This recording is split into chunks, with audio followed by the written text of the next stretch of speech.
about it more once we start.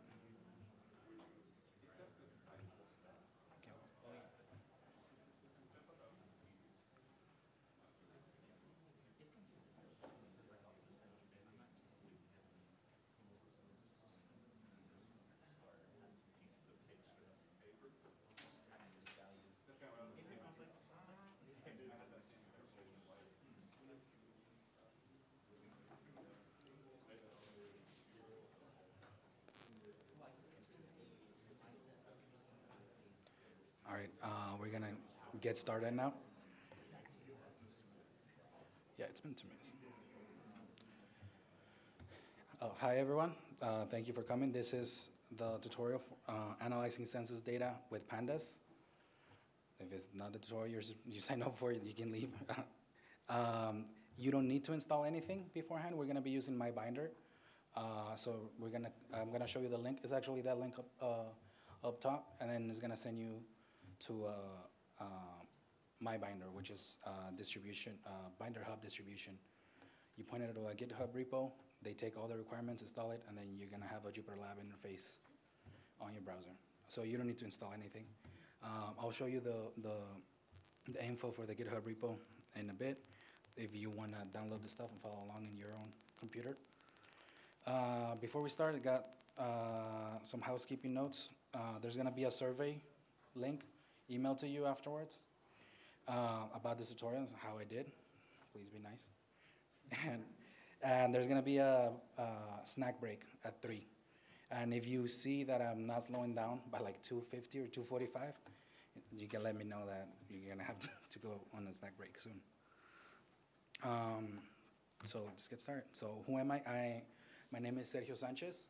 I'm a research associate at the Public Policy Institute of California in the Higher Ed Center. So I do objective, independent, nonpartisan research, mostly on higher ed public policy in California. And a lot of the work that I do at work covers developmental education reform, which is huge in California right now in community colleges. Some stuff about economic mobility, and some stuff about immigration and immigration patterns and people coming in and out of California. A lot of this is based on census data, especially the econ mobility stuff, the immigration stuff. There's a lot of data the census collects, and so we're gonna learn some of that. I'm also, on my free time, very interested in data visualization. I am one of the facilitators on the newly formed Data Visualization Society. If you're on Twitter, you're looking into the hashtag DataViz, you might have heard of them. I also have a personal project called Tacos de Datos, or Data Tacos, where I talk what I'm doing right now, but in Spanish, and try to expand this knowledge and best practices to Latin America and Spain. Some housekeeping: you don't need to download anything. We're gonna use MyBinder, and I was told this is like the best room to be in if we're gonna need Wi-Fi at all. So we should be good. But the GitHub repo is here. You can clone it and just CD into it. All we need is Jupyter and Pandas, and I'm gonna be using Jupyter Lab, and when we go on MyBinder, we're gonna be using Jupyter Lab. But you can follow along on a Jupyter notebook if you're more comfortable doing that. Oh, that's what I just said. We're gonna be using Jupyter Lab. We're gonna be using MyBinder, like I said. This is, Binder allows you to create custom computing environments that can be shared and used by many remote users. So what I did was put together a GitHub repo. I added a directory there with our requirements .txt file or environment.yaml file for a content environment. And then you go to mybinder.org, you point it at your GitHub repo. They're gonna take that, grab all the materials there, install all the dependencies, and then you can have a Jupyter interface, a Jupyter notebook, a Jupyter Lab. They have RStudio now too, and even Shiny apps. I know this is PyCon, so we don't talk about R. But you can have a lot of stuff, and it's free, completely free. It's a great resource. So census data. This is gonna be, I'm gonna do a quick presentation talking about census data and what they have, and some packages in Python that are very popular to download and access this data. And then we're gonna get started on the tutorial. So the US Census conducts more than 130 surveys every year. They have household surveys with data on education, employment, health, migration, income levels, just a lot of stuff, facilities, how if you have access to the internet, if you have access to running water, just all types of stuff. It's a lot. And I'm just gonna show you real quick.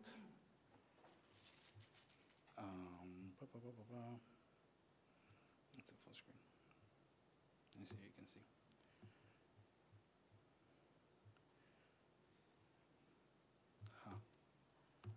So this is what they say about live demos. Oh, okay. So under census, on census.gov, you can see all the information about their data. These are some of the household surveys, and you could spend a lot of time going through every single one of them. They have stuff on education, on children's health, college graduates, fishing, hunting, wildlife. So it's just a massive amount of information the census has available for you, for all of us, for free. They also have business surveys. They go out and survey retail,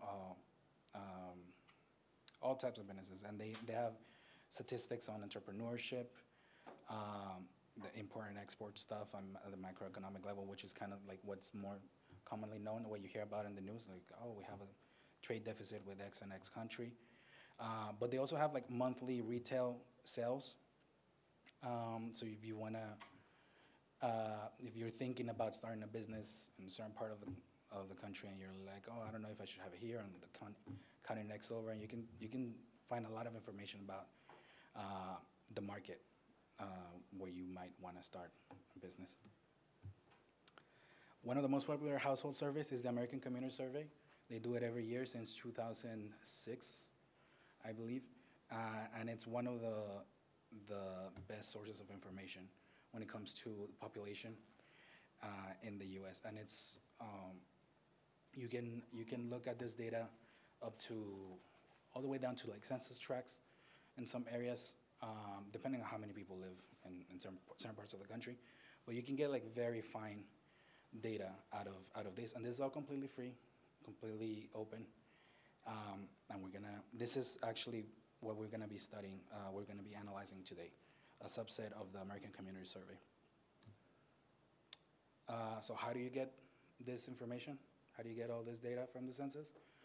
I'm gonna show you 2 or 3 ways to do it. They have what's called the American FactFinder, and this is a curated website. You can show up here, put Ohio, and they have tables already prepared for you, and a lot of statistics on, again, age, business and industry from the business surveys, poverty levels. There's poverty, measuring poverty can get really complicated, so they have a lot of different measures, race, ethnicity, veterans, and you can click on any of these. I'll show you. I have a lot of information, and you can modify this table, move it around, and just like, I'm not interested in this one variable or this other variable, and you can start curating your own tables if that's if you need it for any type of research that you're looking for. Let's go on to the next one. And if I'm going too fast, you can tell me to slow down, or if you have any questions, just raise your hand. They also have tables, pre-populated, pre-computed tables, kind of like American FactFinder. American FactFinder just puts them all together in one nice place. But they have these pre-populated tables that are very common in journalism or in certain research areas, where all you need to do is find out like the median income of X county or X state, or you want to or you want to compare historic levels of income in every single county of the U.S. And they have them ready to go. And because these are computed by the census, they have access to the whole census data. When we're looking at things like the ACS and stuff that we can get, they obviously, for privacy reasons, you cannot get access to the whole data file. You can get what's called a sample, a public use microsample, or PUMS. But these are calculated from the total data. So these, if what you're looking for can be found in one of these tables, this would be more accurate. And I'm just going to show you one of them so we can see. Detail on Excel. I'm not going to open Excel. But all these tables are also found in American FactFinder. That's what they're doing. Instead of you downloading an Excel file, you can just go to American FactFinder, and if you know the table that you're looking for, the information that you're looking for, you can just Google it. And by that I mean these tables are not named gender statistics by state, or they're not named educational attainment by county. They're called like B15003 E_L, and then underscore 2L and underscore 3L for all the variations. Another place, which is actually my favorite place to get this type of information, IBumps or IBumps. They provide census and survey data from around the world, integrated across time and space, which is huge. They harmonize all these surveys, and they make it so you can just choose one variable for internet access, for example, which is what we're going to be looking at later on today. And if the census changed the way they asked the question, or if they changed the answers that you could give, if they started grouping all these answers, like back in 2005, they didn't ask much about if you access the internet through your phone a lot. So that eventually changed because the census wants to keep an accurate count of all this information. And IBumps, what they do is harmonize these variables. So you can get one variable and you know that's the variable that you want. The answers may change a little bit, but they make it so you can handle data fairly easily. This is kind of how it looks, and I recorded this as a gift just in case I couldn't show you, but I see that the Wi-Fi is doing great, so I'm going to show you really quick what this looks like on their website, which is ibumps.org.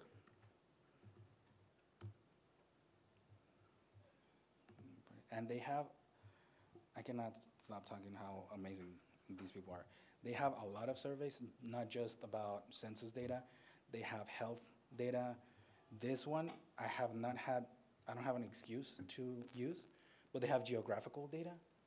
And you can make a lot of cool maps, and you can they have all these shape files for whatever you might want to look at, not just for the US, but other countries around the world across time.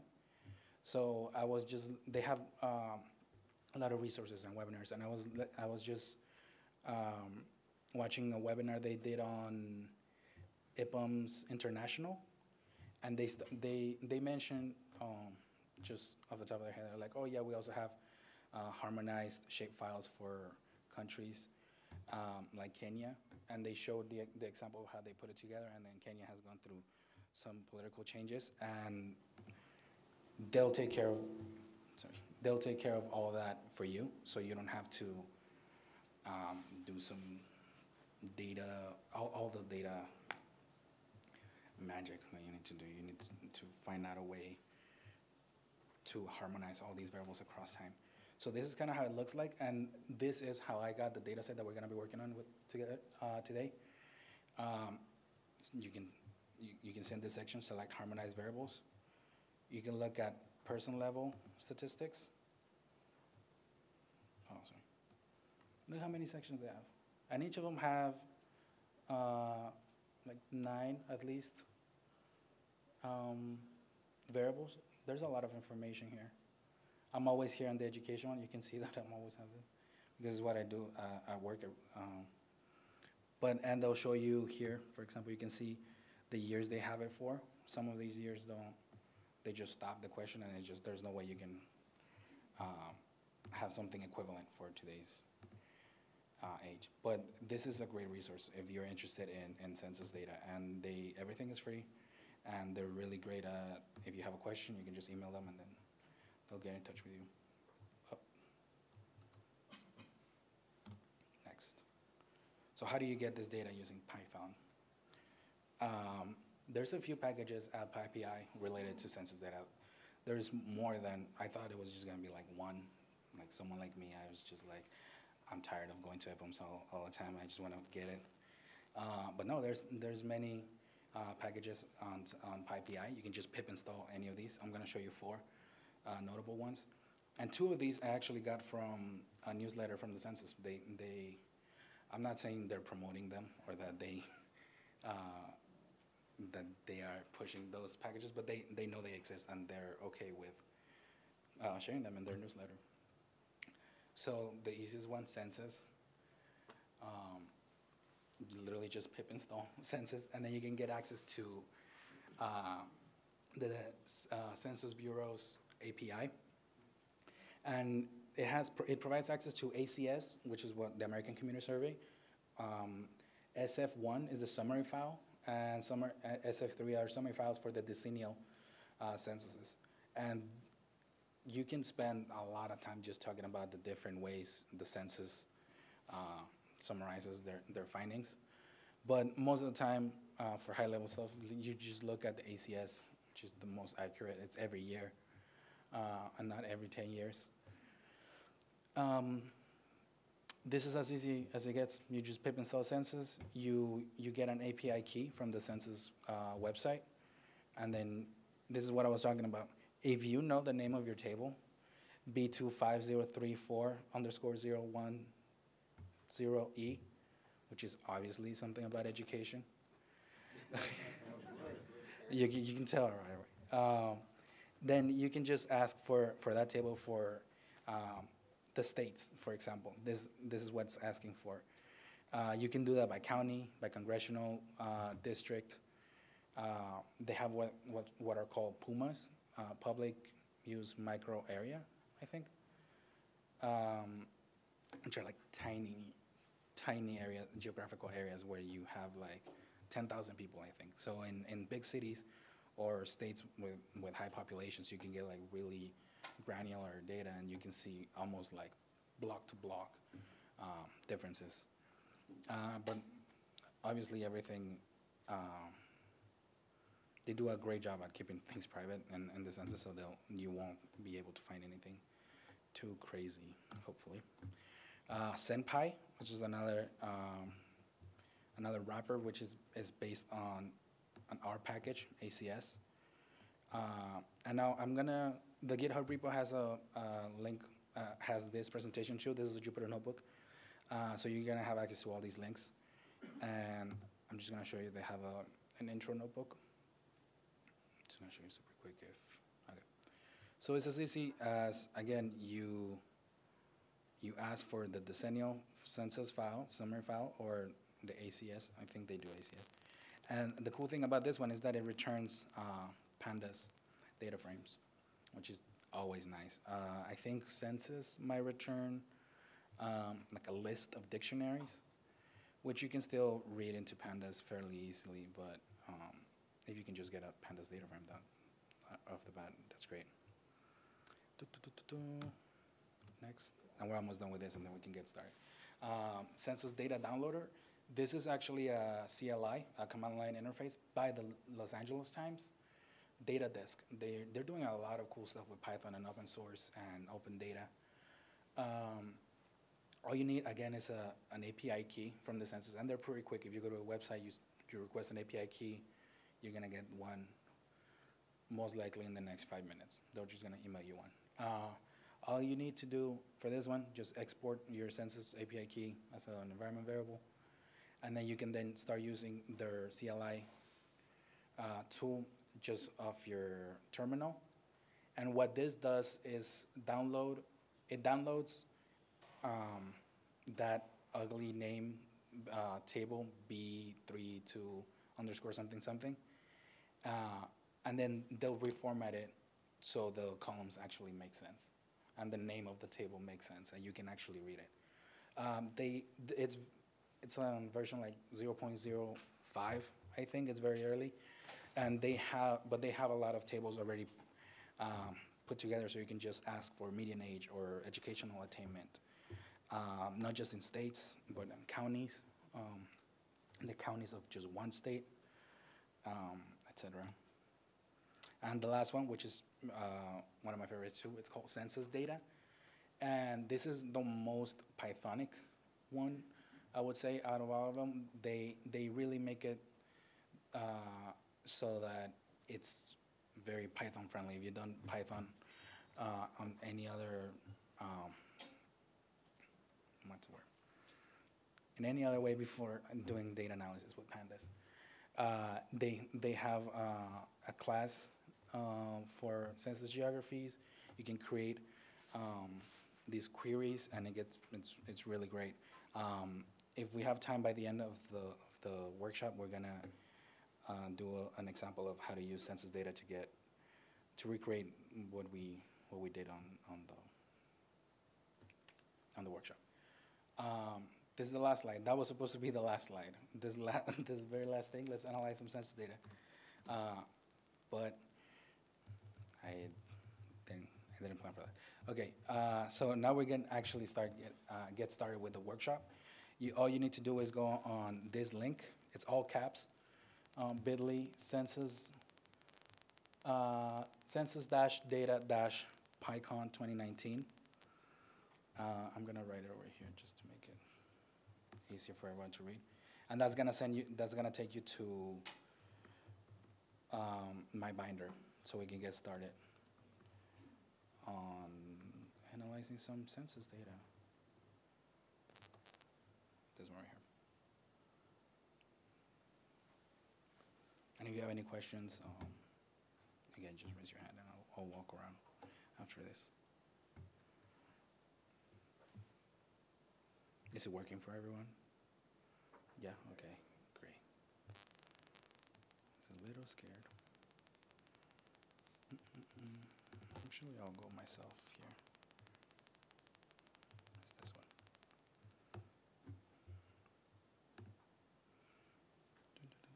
Enter full screen. And this is how my binder looks like. Again, this is already pointing at the GitHub repo I put together beforehand. But if you go to mybinder.org, it's gonna ask you the link for the GitHub repo, and you can even point it to a specific notebook file or any file in your GitHub repo, and it's gonna open it by default, which is what you should be looking at right now. It should open to the first notebook, prepping data. Perfect. Let me see, view, presentation mode.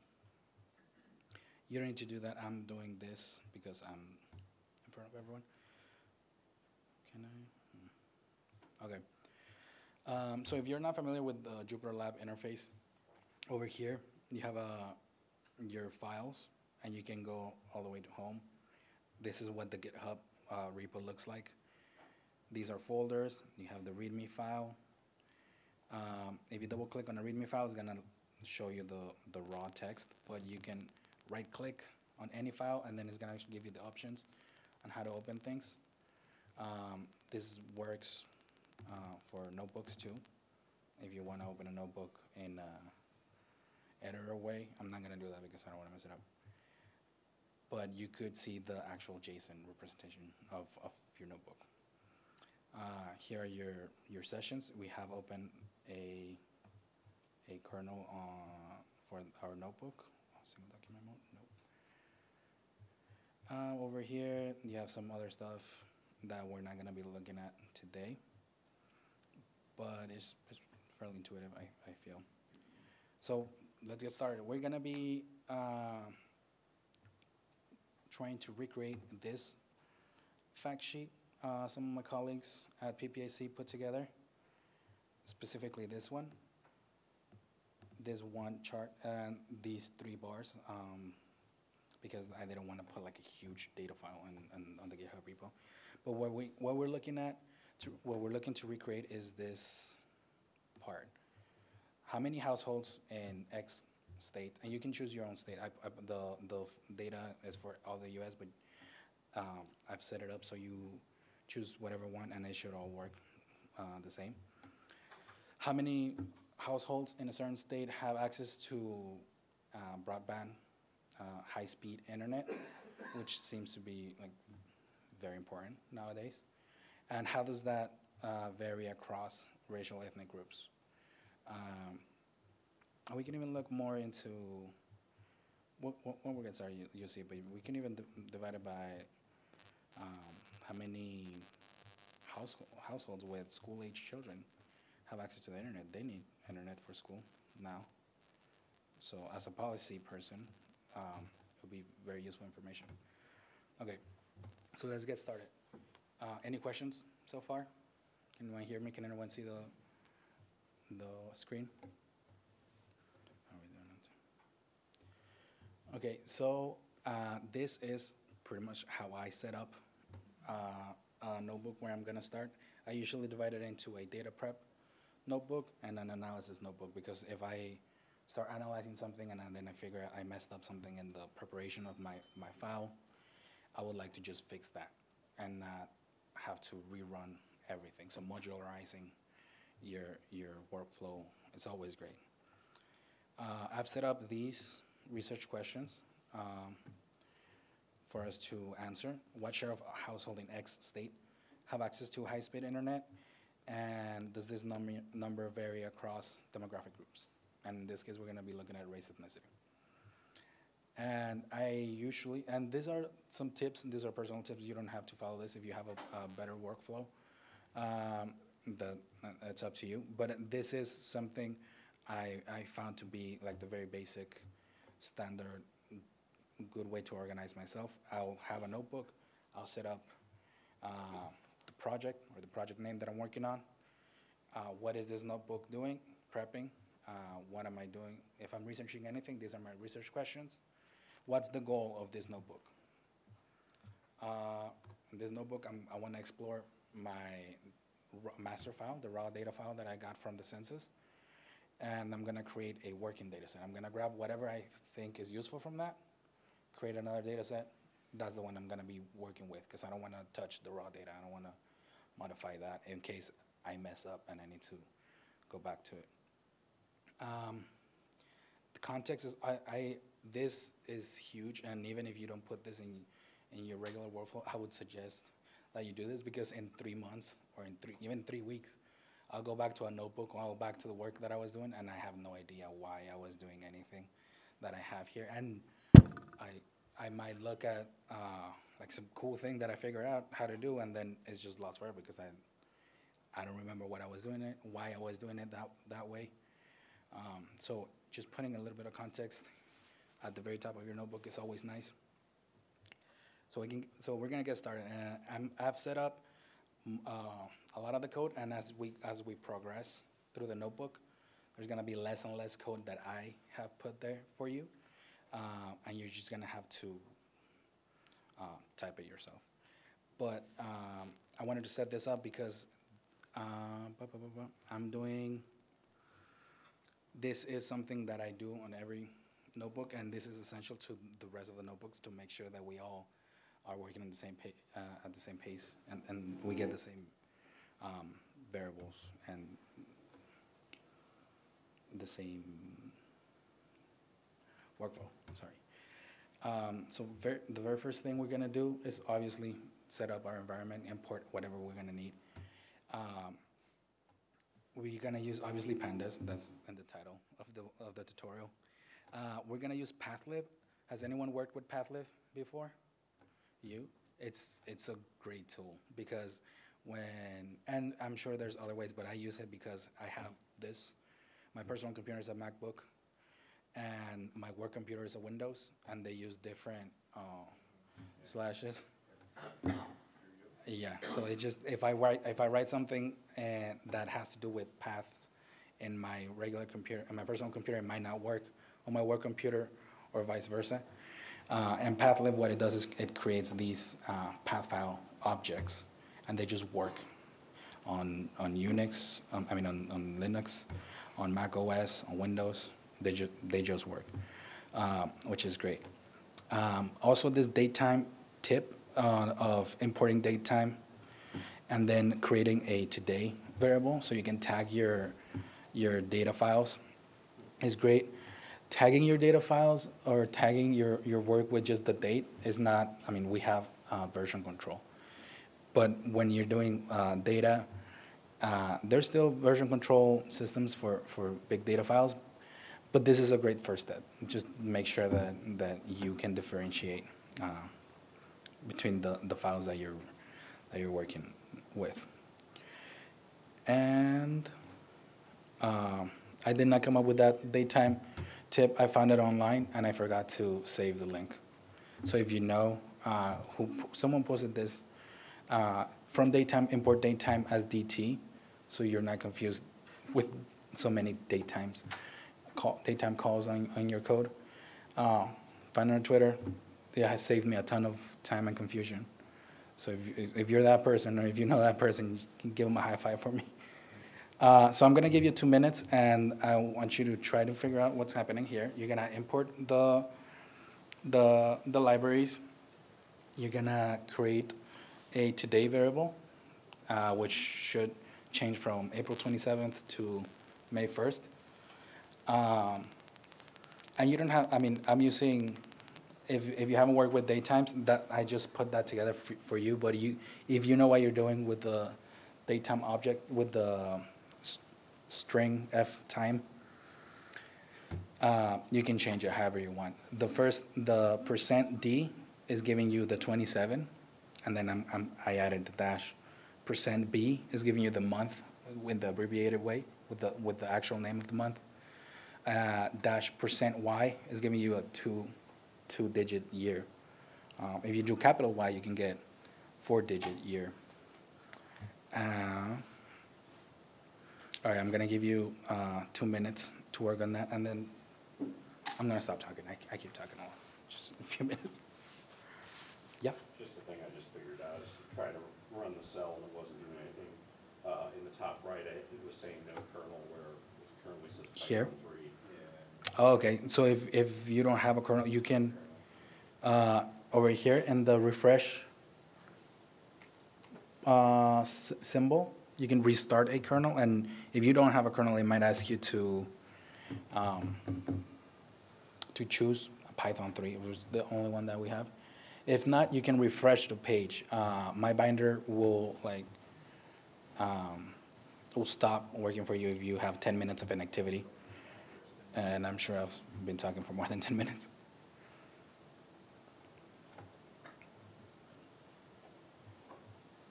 And these are not the actual names of the paths. You need to change those. You don't want a path name called XXXX underscore XXXX.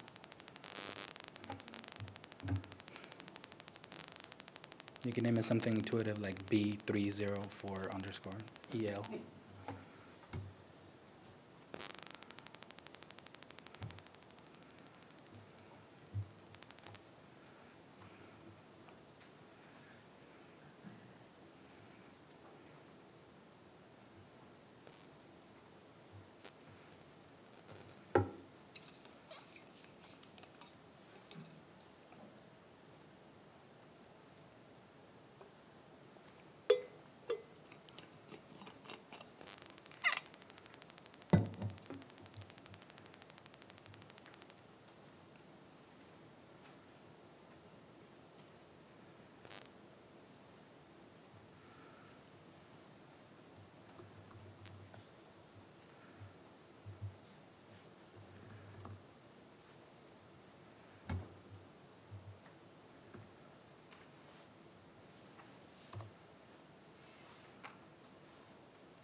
ISE.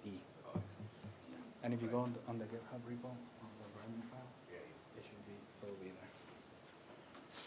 All right.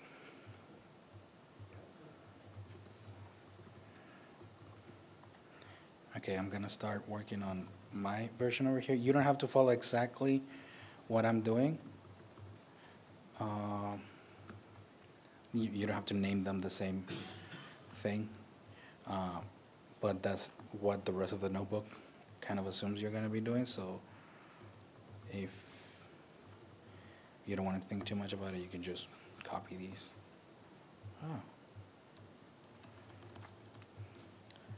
And I got this structure from, again, not me, I did not come up with this. Cookie cutter reproducible science. Someone put together a basic structure for reproducible science projects. MK-RAP. And this is the basic structure, which has worked great for me. A lot of this I don't need because for example, I'm not using, at work, I'm not producing a lot of code. Is really just a few Pandas notebooks. Oh yeah, sorry. But this is a great resource. This is a cookie cutter repo, but this is by MK-RAP, cookie cutter reproducible science. And you can just, once you pip install cookie cutter, you can use it from the command line. Cookie cutter, and then you don't have to do this if you don't, for some reason my computer never works for this. https://github.com/mkrap/this. It's gonna ask you a bunch of questions like who are you, what license do you want to use, what's the name of the project, all that stuff, and then it's gonna create this for you. So this is why I'm using the external, interim, processed, and raw structure in this project. It's worked out great for me. Especially this part, just having a directory with raw files that I know I should not touch. Like I got this from IBumps, I got this from the census. This is original, immutable data. If I do something to it, I'll save it on interim or processed if I'm done processing it. And yeah, so just another tip. Can you speak the difference between external and raw? Yes, okay, so external, the way I've been using this, and this is obviously all for whatever you think works best for you. This is just a template. But what I've been doing for external is I use National Center for Education Statistics data, and then I'll get it from another place that kind of pre-process it and then puts it in a nice format for me. So I know it's not raw data that I got exactly from them. Or if a colleague put together like an extract of something else. So I know it's not raw data because it's not directly from the source. And it's been processed, but not by me. So I don't have it. So I don't have a notebook over here that created that, or over here in source. But then again, this is all whatever you think works best for you. Let's go back to this. All right. I also included this tree function from in this script over here. All it does is displays the tree. Displays a tree, a directories tree, so you can see what files you have there. You could do the same going over here, going on your exercises, you go on data, you want to see what's in the raw file, in the raw folder. Oh, here it is. So all I'm going to do is from tools, which is that script that I have in my same folder with my notebooks over here, exercises, notebooks. I'm going to import that function, tree, so I can then use it. And then I want to see the raw data path, and you should be able to tab autocomplete. Did I not just run this? Oh, I did not run it. Another way to check that if you're doing the right thing is, yeah. Yeah. Oh, yeah. Tab autocomplete. If you start spelling your variable, tab autocomplete should, oh my God. Oh, there you go. You click tab, it gives you the variable. If you have not declared the variable, if you declare it in a different way, you know you're doing something wrong if the tab autocomplete is not working. So this is the data we have. We have ACS data, and I have it in DTA format and CSV format. And they're both compressed. IBumps will give you compressed data files by default, which is what you want. You don't want to, it's just easier.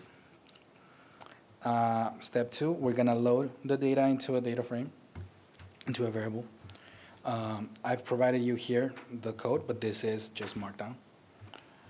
So I have this here in blank, so you can type that up. The main lesson here is that CSV formats, Pandas is really good with CSV format files.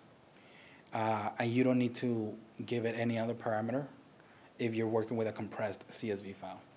You just give it the path. Oh, and this might be confusing. The raw data path, and then slash, and then the name of a file. Ultimately, I'm gonna give you an example here. It joins them. This is how you join. This is one way to join files. Yes, this is why it's so awesome, Pathlive. But then you would have to use a backslash. No, that's the thing. Oh, It just knows. It just knows. It's the magic of Pathlive. So that's what's happening there. If you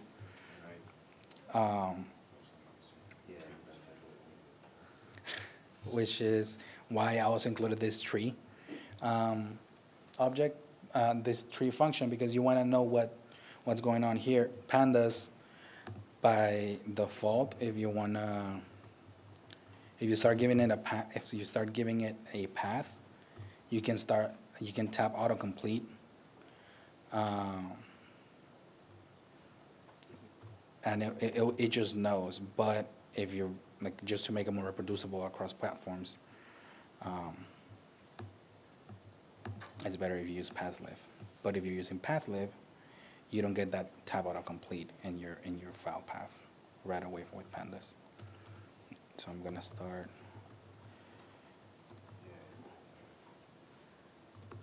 So if you over here, you couldn't go ACS tab. It just doesn't work with Pathlive like this. But data.head, and what that head is doing to your Pandas data frame is asking you for the head of the Pandas data frame. It's gonna display the top 5 elements, the first 5 rows. It might take a while because the file is like 20 megabytes. You can put 20 gigabytes on GitHub.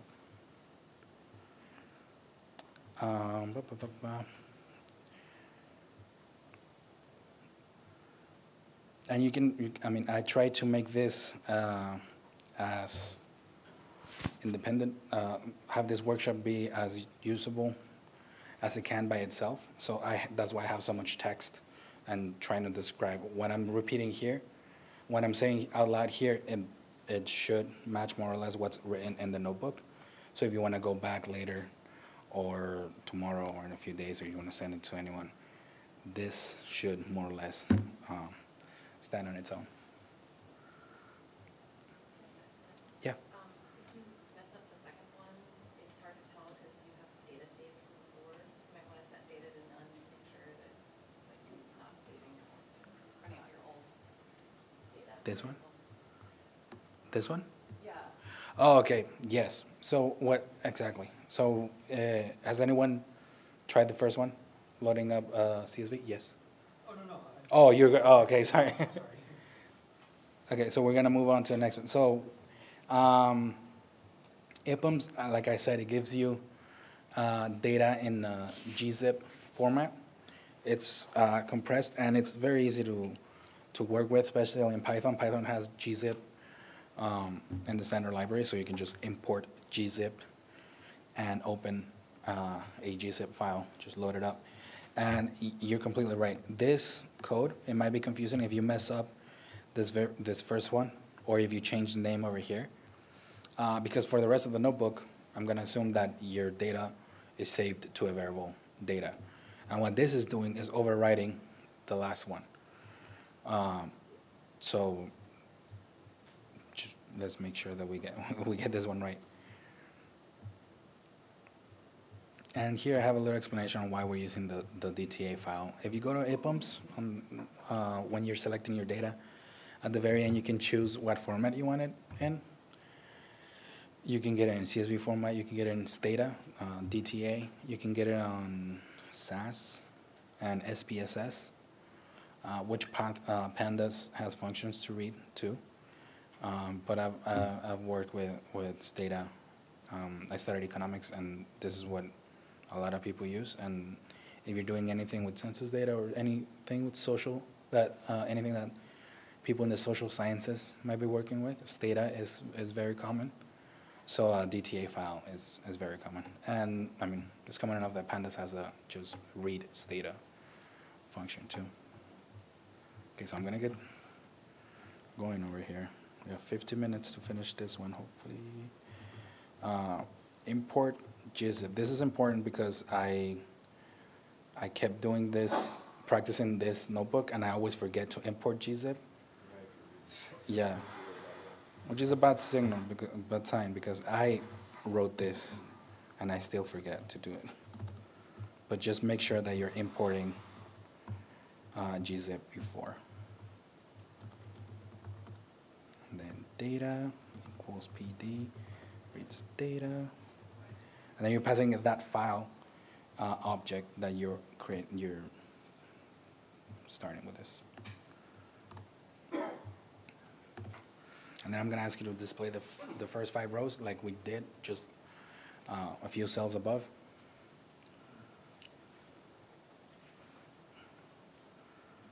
Now, when I try to do the original raw data, I don't think it's successfully reading the GZ format. I need Did you import these? I just did. Let's still try it again. Import GZ. Run this CSV against this.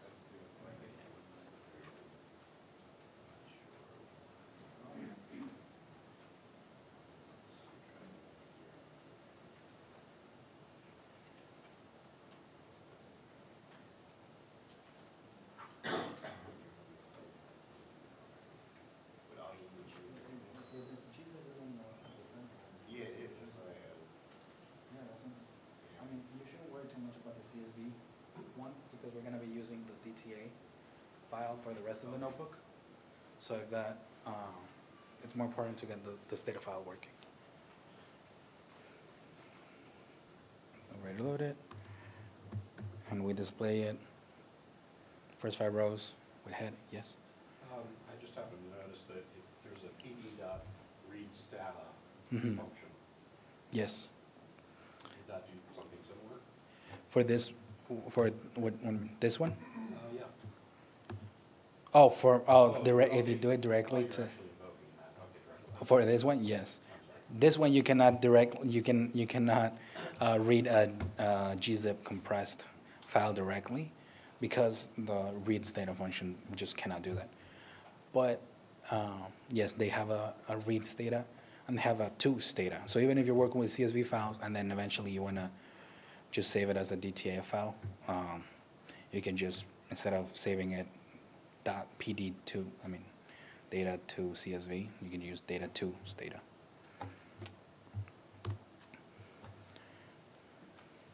Okay.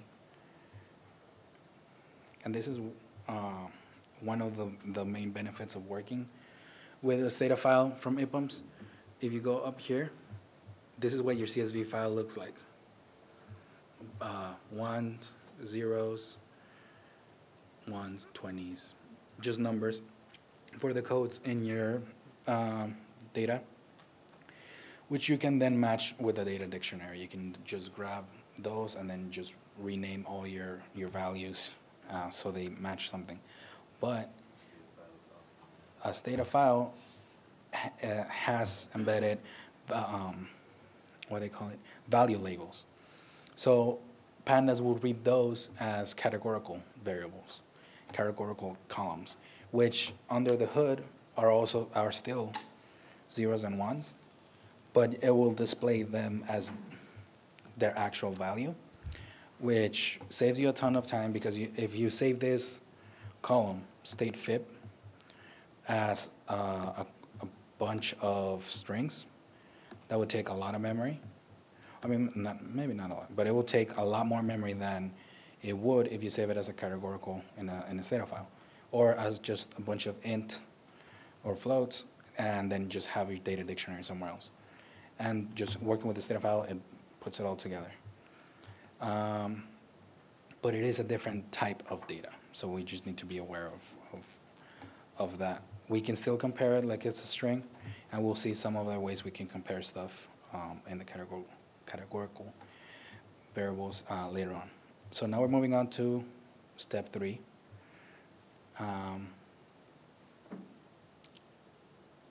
There are 3 functions that I am suggesting here that you use, but you're deducing them yourself. I'm not telling you what the functions are. So I'm just going to give you 2 minutes to fill out these 3 steps, and then we can talk about what each of those is doing.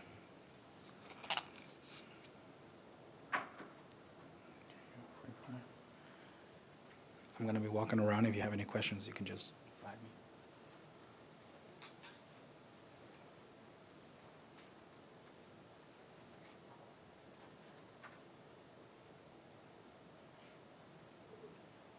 So what are you asking? I don't see this.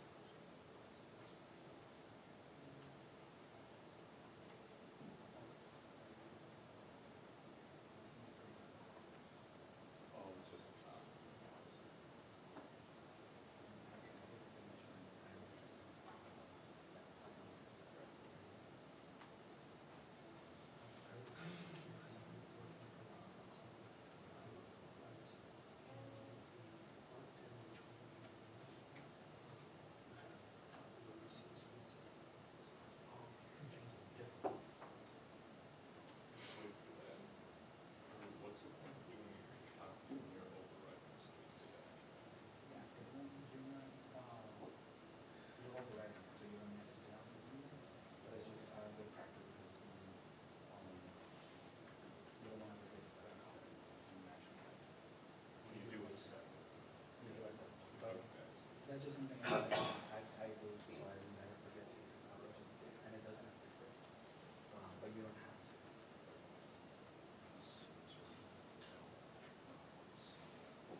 this.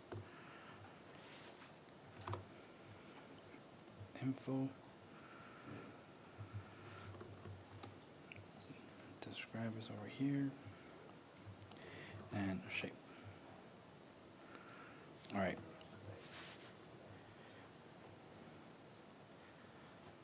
Has everyone done these three at least?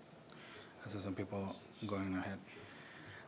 So what do you think info is giving you from your data frame? What are these? Oh, I guess it's here. Yeah, this is giving you the columns, the total of your columns, and the type each of your columns is. And you may notice things like age here is still a category and not an int, which is a little weird, but we'll see that later later in the notebook. Even year 2 is a category. So sometimes it has its ups and downs, and you just gotta be aware. It's always good to run info on your data frame just so you know and you're aware what each of the types of your columns is. Describe. What do you think describe is doing? Like a statistical summary, column name with your general statistics like standard deviation. Exactly. And because you cannot run a standard deviation or get the mean of not a number, so you only get the quantitative columns that you have here. So if you go up here, you'll notice serial is int 32, household weight, which is what this represents. It's also an int. County FIP, per num, which is person's number, and person's weight. These are statistical weights, not the actual person's weight. That would be weird. And it will run basic statistics for you on all the quantitative variables. If you want to just grab one, you can just pass one column here and just be like, oh, well, just give me HHW. Yes? Okay. Whew. I wasn't 100% sure. And what do you think shape is giving you? Yes, it's the shape of your data frame in rows and columns. And if you, these Pandas is built on NumPy, and NumPy, you can have like a lot more dimensions in your data, and it will give you, instead of just rows and columns, it can give you, if you run shape on a NumPy array of like many dimensions, it will give you all those dimensions. All right, so we now know more or less what our data looks like, what its types are. We can start moving on to cutting off all the extra that we don't want or what we don't need. And that's exactly what's in the text. So you can try this, try the following. That's my suggestion. That's what I'm going to be doing up here, but you can choose whichever state you want. And if you choose any other state, you're going to have different statistics and different numbers for the rest of the notebook, but it should all, the mechanics should be the same, and you should be able to run the code the same. Just choose a different state or District of Columbia. You spell it out, District of Columbia, not just DC.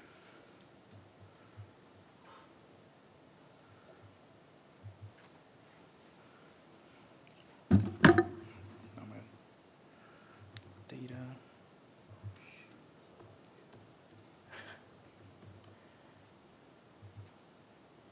I'm gonna do Ohio.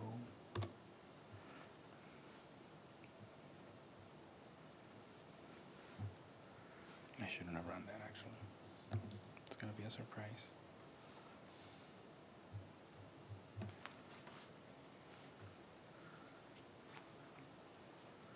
Oh my God.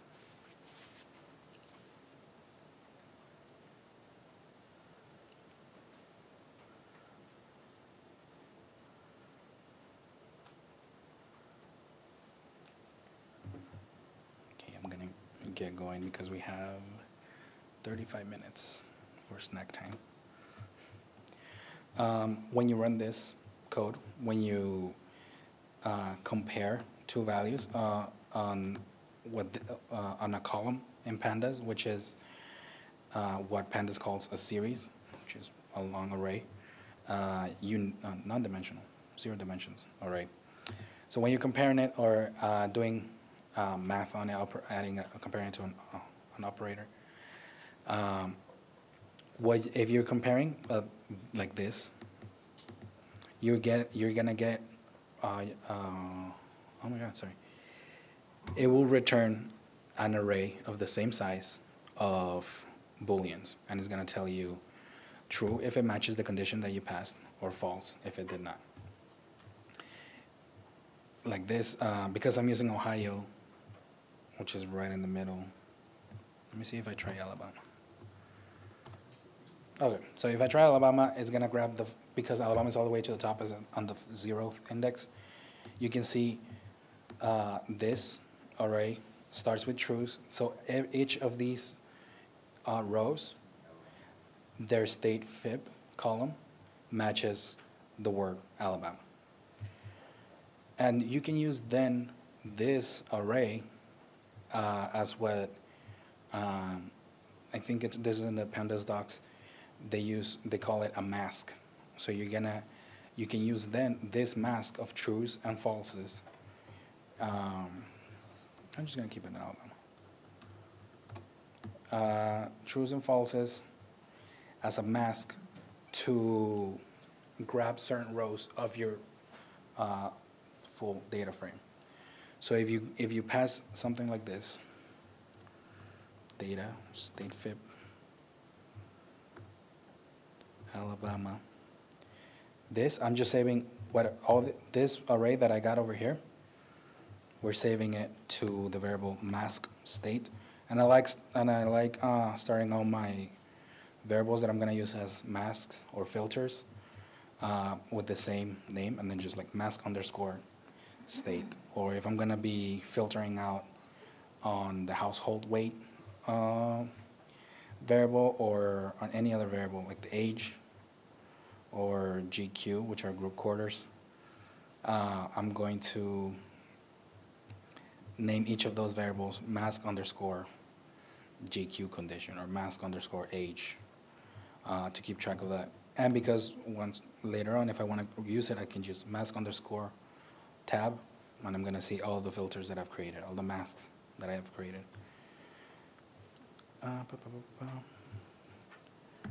I'm going to use head to look at it, and this is just an example of what's happening here. Actually, Alabama is not a great example because this is the first 5 rows anyways. So this is what's happening. I'm grabbing that array of booleans, and I'm passing it to my data frame with these square brackets, and that tells Pandas match the indices, the index here, and then just grab me the rows that are true. I'm using Ohio, so this is slightly different than over here, but all this is doing is go to the 0th index on both the data frame and on my mask array. If it's true, give me the row. If it's not, then don't show it to me. So that's one way to filter out, to slice data. They call it Boolean indexing. So we're gonna save it to, I'm gonna change this. Oh, that's fine. I'm gonna save this same thing that I got here, mask state, data with a mask. I'm gonna save it to another variable. And over here I go into a little bit of a description of why you should add this last part, the dot copy. When you're assigning a subset of a data frame, saving it to another data frame, when you're actually saving from the Pandas documentation is what they call a view of the other data frame.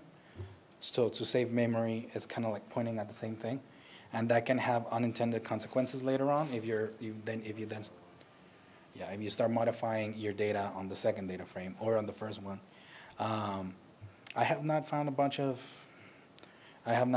lot of trouble doing this when I forget, but you will get a warning every single time. If you try doing this,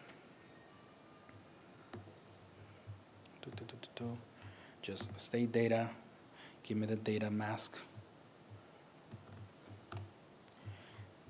Right now it saves, but then if I do state data,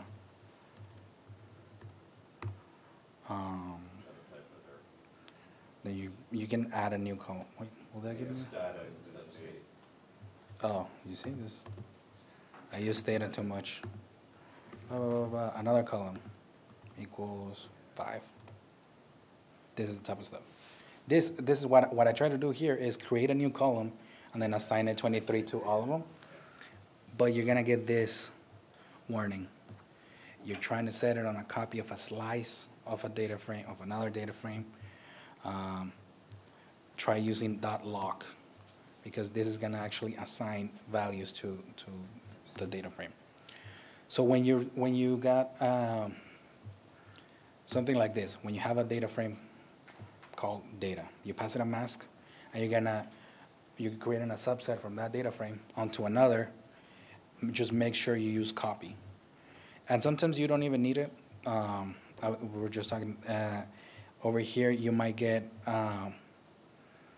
if you're doing state data, and instead of data you had already something set up, and you're creating a subset of its own thing, and then just overwriting the first variable. You don't necessarily need to add copy because you're overwriting it. You're completely forgetting about the first one. But it's always good practice, and it doesn't hurt. It doesn't make Pandas slower or anything. So we're gonna save that data with a mask state. Save it as a copy. Oh my god. Save it as a copy. And then now let's see what columns we have in our data frame. And how do you think we would do that? Anyone? How would you ask dot column?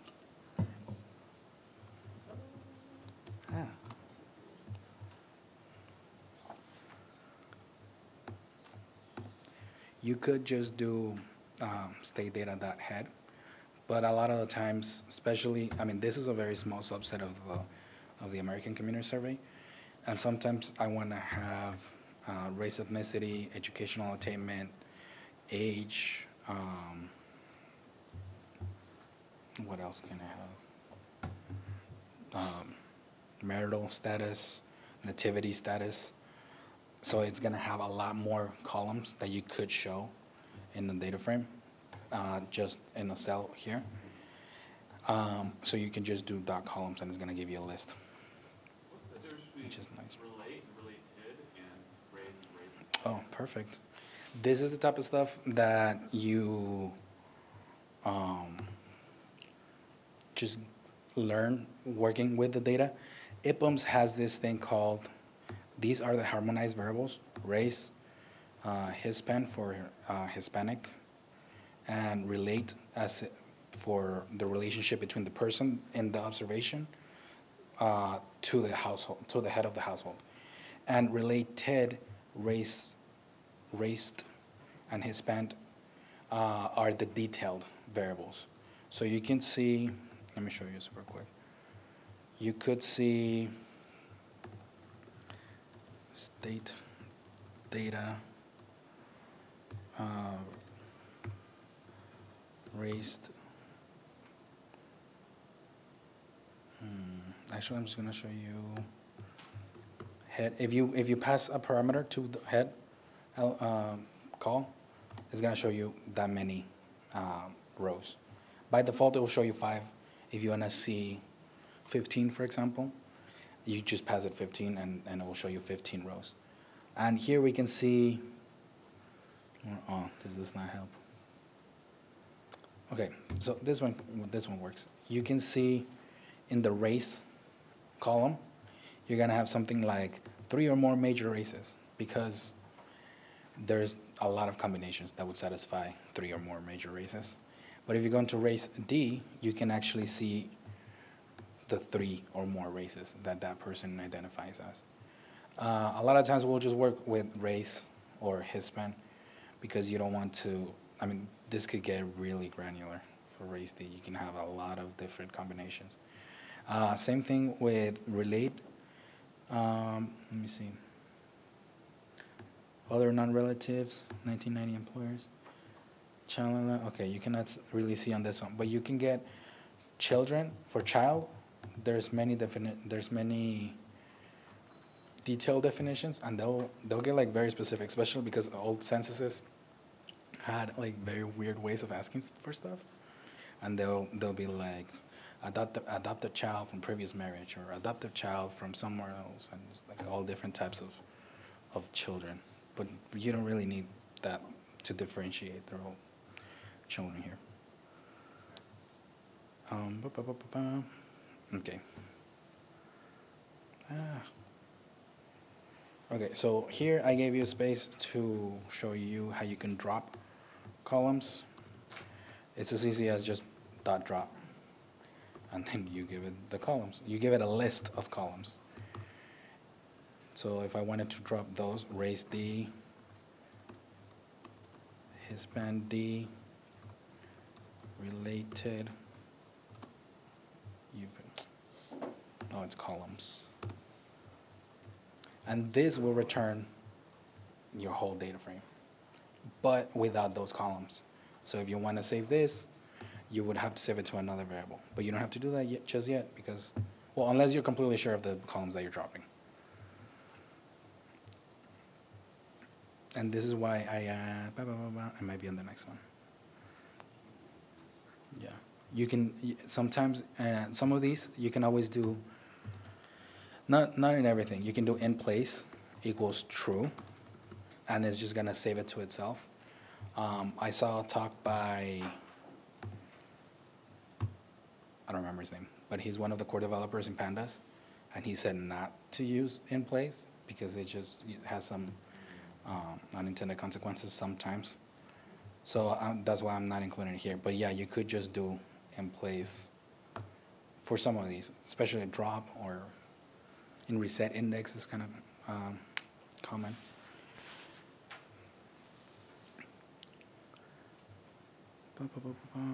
Where do I have it?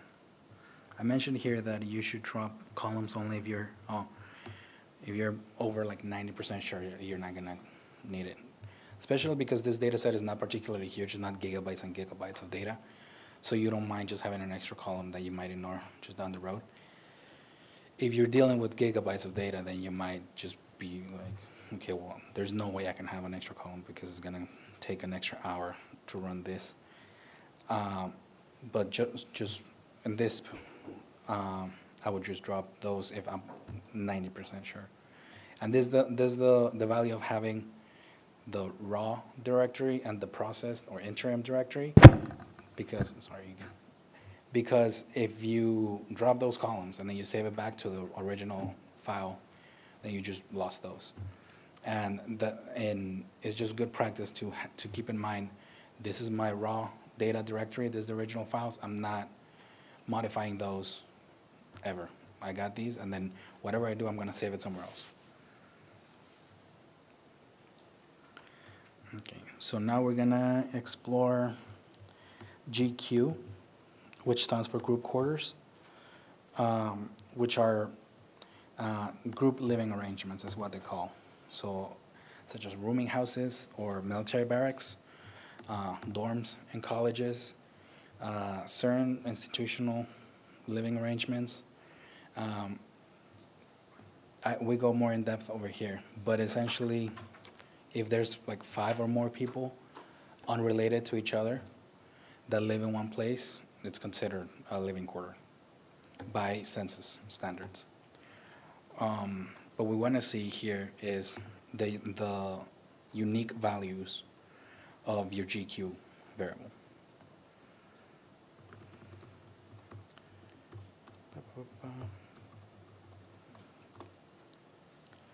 this is gonna return a list of the unique values in that array and some extra information. So now you can see here, we knew that it was a categorical variable. This tells you, yeah, these are the unique values. These are the categories that GQ has. And if you look further over here, you can see this. This is particularly interesting. This means these are ordered categories. So you can then ask for a comparison as like, give me state data where GQ is less than additional households under 1990 definition, and that's gonna run because this is a categorical variable. If it was strings, there's no way you can say, oh, this string is greater than this other string. But because it's categorical variable, a categorical column, and because it's an ordered categorical column, not all categorical columns are ordered, but this one is, you can then have these greater than or less than comparisons between strings or values. And they're super optimized because under the hood, these are just numbers. These are like 1, 2, 3, 4, 5. And it's just you that can see the value labels. So it's like comparing two integers. We can also use this over here, value counts. I'm kind of rushing because we have snack break in 15 minutes. But I can slow down if anyone needs me to. You can also do this value counts on the same on a column. State data GQ, and what do you think it's gonna give you? If you run it, you can just tell us. What do you expect is gonna happen? Households under 1970 definition. Yes, exactly. It's gonna give you the counts for each of the values in your series that you're passing. So this, so this just counts everything. All the it has. We already know that it has 5 values, so it just counts each instance of each of those values. And so now we know we have 112,000 households under the 1970 definition of household, which I included here from the IBumps documentation. This can get a little confusing sometimes but we're working with weighted data. We're working with a sample of the American Community Survey, and each observation has household weights and person weights. That means each observation actually represents more than one person. These are not 112,000 households. These are 112,000 observations. And that's one of the main differences between working with weighted data, working with census data, because we never really get access to the whole data file. So what's the difference between households and observation? So this, because our data is a sample of the total. You see this over here, HHWT, that's the household weight. That tells me that this line is representing 55 households. So each observation, each line in my data file is not one household and is not one person. This person is a head householder.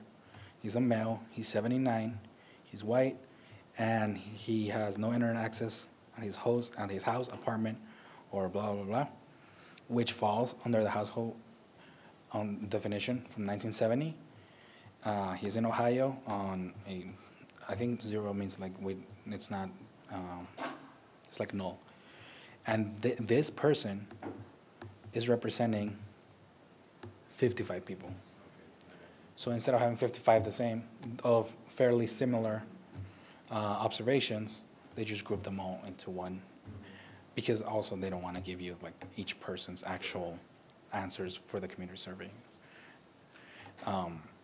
So if we wanted to find out like the share of households that have access to the internet, we could just like, and each of those was already one observation, was one household, this could just give us the numbers, and then we could just run, well, I have this many, just add them up, and then give me the ones that fall under X value over here, high speed or Cenith, the internet access one. But because we're working with weighted data, we have to do other stuff.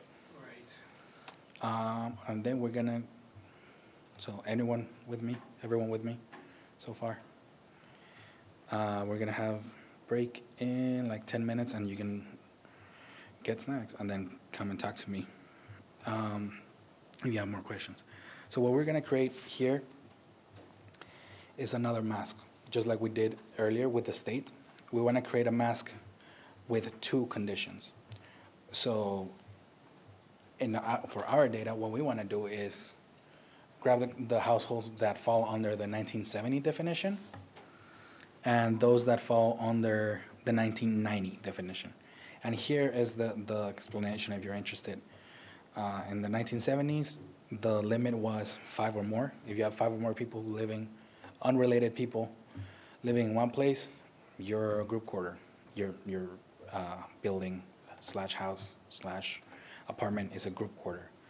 In 1990, they bumped it up to 10 people. So if there's 10 people living in a housing unit and they're all unrelated to each other, then it's a group quarter.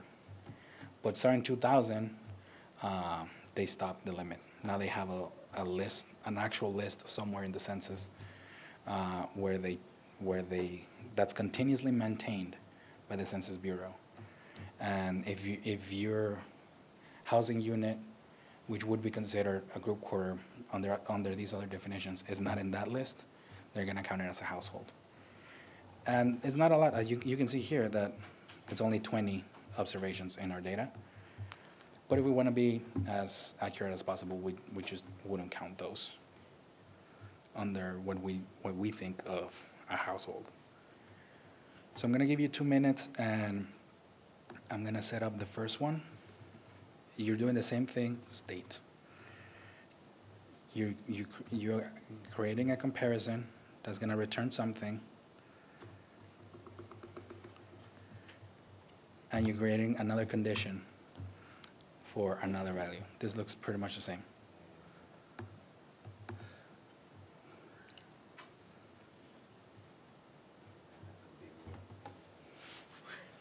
Yeah, that's the thing about categorical data. If it's a long definition, you have to type out the whole thing.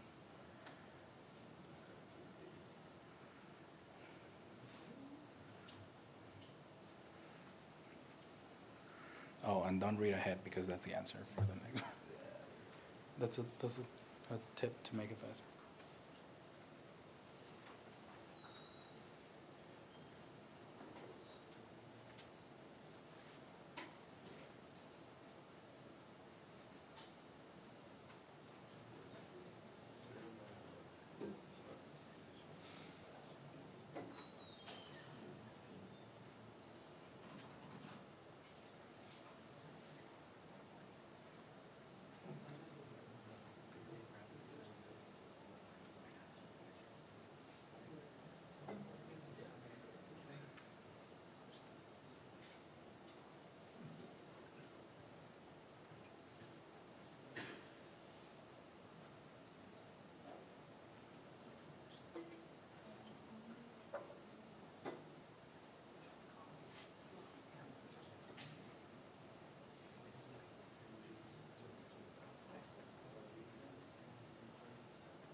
and I'm just gonna give you the answer for this one because it's a little confusing. What I'm suggesting you do here is create a copy, like we mentioned earlier. This is that example I gave you earlier, because we're grabbing state data, passing it a mask, so it's gonna be a subset of itself, and then we're saving that to the variable state data, which means we're overwriting it. We don't need to add the dot copy at the end because we're just completely forgetting about the original. But it doesn't affect it, and it's just good practice. So it's just something I try to do myself, so I won't forget when I actually have to do the dot copy.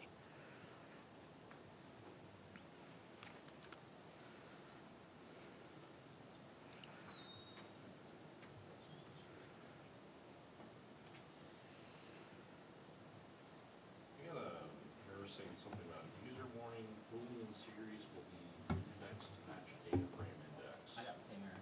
Oh, you got that? I get it sometimes, but I didn't this time. When I did it in my earlier, I got the same thing. But all it's doing is just matching the index and the indices, the indices. These are the index. They're meaningless to us, so it doesn't really affect it. And all it's doing is just making sure they match, like rechanging one of these. I think the mask household, because it's gonna be trues and falses. Let me see. Who's complaining about the index? Can you throw a reset index on there, on the state data? On state data, I mean, you could, let me see.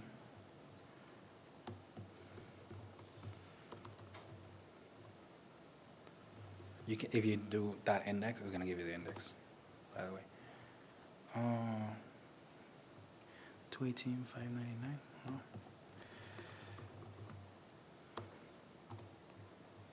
218,509. Yeah, no, I'm not completely sure what's happening. I got the same warning earlier. And if I find out, I'll add it to the repo and just add a note. But it's not, I'm not getting it. Yeah. What does this serial number mean? Does that mean they're in the same household? Yes, that's exactly right. This serial means is the serial number of the household under the census standards, on the American Community Survey standard. So if you see here, these two have the same house, they have the same serial. So there is a head householder, male, 79, and his spouse, female, 79, in this one household. That's all he's doing. And the serial number is what we're gonna, we keep that, we need that. That's why I mentioned if you're not 90% sure, don't drop it. If you dropped it, we're just gonna have to get it again. Because the serial number is what keeps, that tells you which household is which. So the serial number tells you which household, and then the household weight tells you how many households it represents? Yes. So these are not like, it's not an actual house somewhere that has a serial number that the census have saved. This is just a way to track same household throughout, like for different observations. And a lot of the times when we're working with individual level data, we might just drop all that. Like we don't care the household. All we care is the person's weight and how many people count, blah, blah, blah. But because what we're looking at today is how many households have access to the internet, to high-speed internet, we keep these household level variables. But yeah, that's good. The serial number is what we're gonna need later on. Okay, so we created this, we created a copy. And now we have a working data set, our state_data. You might have saved it as something else. Now we only have one state. We dropped all the other 49 or the District of Columbia. And we dropped all the group quarters. We kept only households. So now we can actually, if we look at our equation, we want to see how many households have access to high-speed internet over the total households in the state. We got the denominator easily. Now we have all the households in the state that we care, that we consider households. This is subjective. You could just not include the 1990 definition and say just like, if there's 6 people living in one house, it's not a house, it's a group quarter, and then just drop it. All you gotta do is make sure you defend it or put a note in your analyses. So when people try to recreate it, they know that that's what you did. But now we have only the households that we care about and only the state that we care about. So now we have a working data set. Now we can just save it. We're gonna use data again. So we're gonna use the toSdata function method. And what I'm doing here, what I'm suggesting you do, is use an F string, which started in 3.6, Python 3.6, to include this tag, this today tag that we created at the very beginning over here, 01-May-19. You don't have to do it this way. You could use any other way of string interpolation. This is just suggested, and because we're in MyBinder, if you're following through on MyBinder, I think we're using 3.7. So you just, let's save that to our interim data path, whatever you name that. And I would suggest, I would highly encourage, to pass this write index equals false, because by default it's gonna write the index, and then you're gonna have an extra column that's meaningless to you. It's just gonna be like, what is it, 3,2185099, which means nothing to you. And state, save that. toSdata. And if you want to see what other things you can pass toSdata on Jupyter, if you use the question mark at the end of the function, it's going to give you the doc string. So the file name is what we're passing here. It's interim data path, and it's going to expand it to include interim data path / state underscore data dash 01 dash May dash 19 dot DTA. Do we need to convert the dates? We don't have any dates, we don't care. Write the index. It's set to true, but we don't want the index because it's meaningless to us in this analysis. Encoding by default is Latin 1. That's what Stata uses still. By order, all these other things we don't really care about. Here are some examples. This is just to show you what you can do in case you didn't know. Question mark, it will give you the doc string, which is very useful. If you do 2 question marks, it'll give you the actual code, which is a lot. If you know what you're doing, then you want to make sure you this is exactly what you want.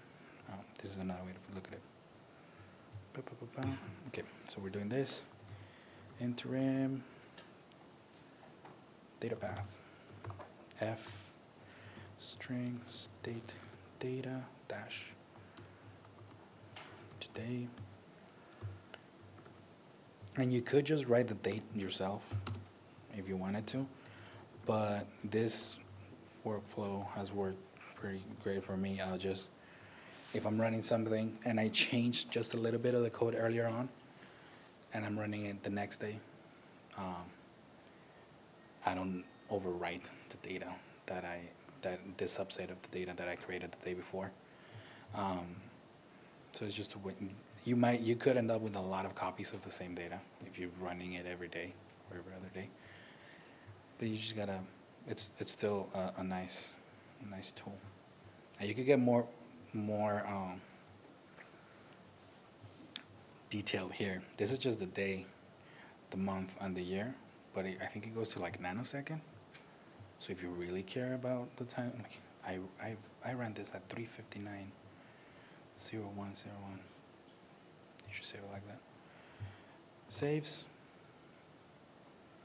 And let me see if we still have time. No, it's 3:02. Sorry, you were 2 minutes late for a snack. But this is a good time to stop. We have saved the data, and when we come back, we'll talk more about what we've done so far. Thank you.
Yes.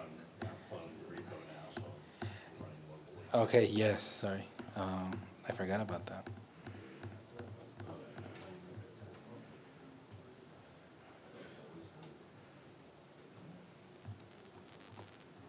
Yeah, I lost mine too. Rookie mistake.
One more minute.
You're good? Yeah, one of the ages is less than 100. Yeah, that's So it wouldn't let the court. that's why it doesn't work. Do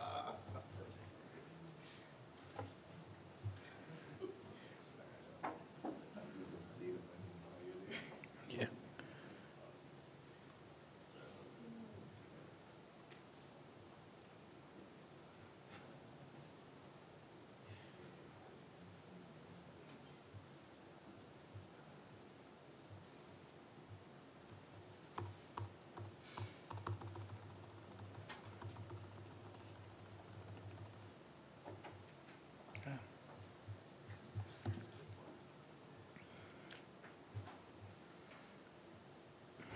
Is it time?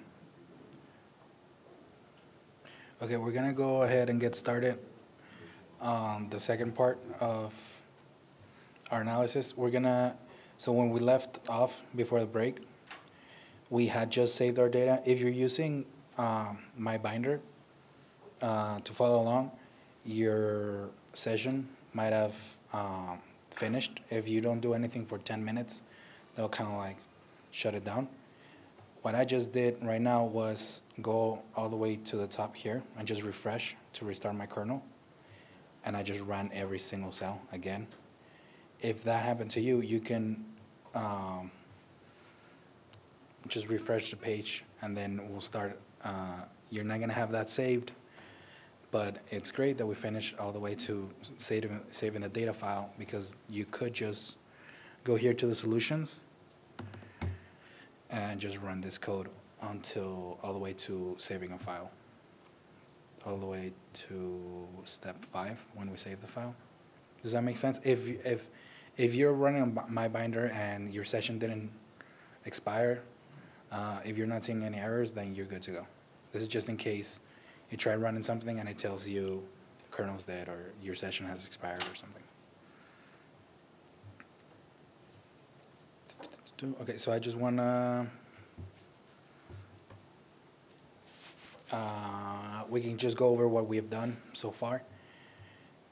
We have, at the very beginning, we have put together our environment, all the libraries that we're gonna need. We set up the path file, the file paths, so this can be run on any platform because of pathlib. It'll figure out, yeah, go up one directory, find the data one, find the raw one, the raw directory. This is gonna work even with the forward slashes in Windows or Mac OS or Linux.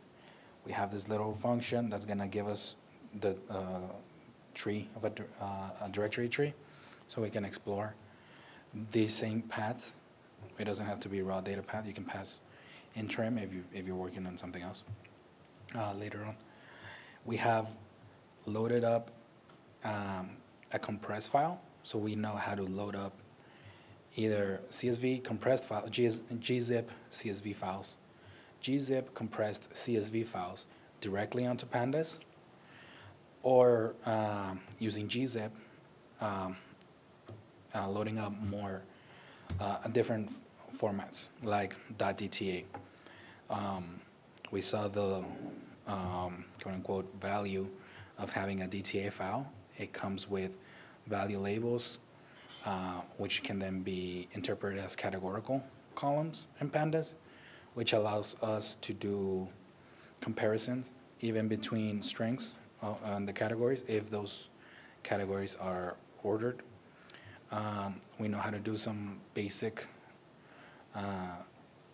statistics and basic descriptives of your data frame. We know how to find what type of data you're working with. We know how to find like the basic statistical descriptive analytics of your quantitative variables. We know how to find the shape of our data frame, and this is particularly useful in if you think you have like 300 million observations and then you happen, and looking at the data, it looks like you have 3 million. And if you look at the memory, you might or might not notice those size difference. You see a big file and it's a big file. But if you expected a lot more, this is, you're gonna see it right away over here. Or if you have a lot less columns than you thought. From then, we moved on and we started modifying our data set. We loaded up the master file, and then we started looking at slicing and grabbing just subsets of that data set. We dropped the rows that we did not want. In this case, we looked at the states, at the state FIP column, and then we chose one state. That's the one we're interested in. Drop everything else. Is what they call Boolean indexing. We learned more, quote unquote, about this little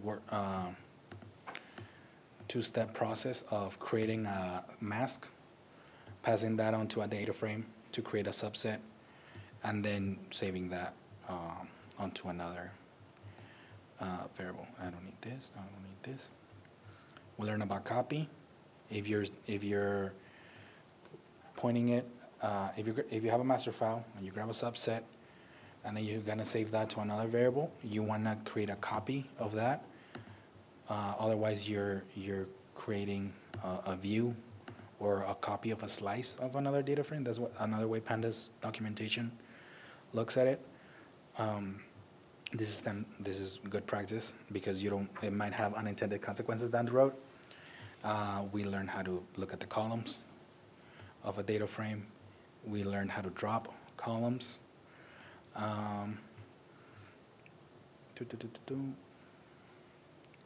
We learn how to find the unique values of a specific series or a column. It's a Pandas data frame column. Each of these, a column is also a series, a Pandas series, which is another object. We learn how to find the unique values of that. We learn how to find the count of those unique values. And then we learned that that does not help us a lot when we're working with weighted data, which is most of the way you're going to be dealing with census data for privacy reasons. We created another mask, and this time we used 2 conditions. So now this is going to return a true or false, a series of booleans, trues or falses, and it's going to compare it to another series of trues and falses, of another boolean series, and then from those we're gonna compare them to each other, and if either or, oh no, I lost everything. It's fine. We have the solutions. Once we have that those two conditions, we will get one series of booleans that satisfy either or. I mean, they satisfy or one of those conditions. Just as a note, I added here that because we know GQ is categorical, because we looked at it over here in our info, GQ is of type category. And because we saw also in here that it is an ordered categorical, which means some of these, even though they're strings, are greater than another value, we could do this. We can just look at GQ and grab me all and just tell me if each of the values in GQ is less than or equal to additional households under the 1990 definition. This doesn't work with strings because you cannot compare strings like this. But because it's a category and we know this category is greater than the 1970 definition, that's why we can do that type of analysis, that type of comparison there. We learned about that. We created a subset, and from there we got a working data set. So now we have a state underscore data dash today, whatever today's date is, .dta in our interim data path. I'm not going to go over this extra credit part, but what I wanted to show you here is that because age is of categorical variable, is a categorical variable, which we saw over here, again, from info, we see age is category. Even though when you look at age, it looks like they're numbers. Oh, this is not going to work because I didn't run it. Even though, let me see if this works.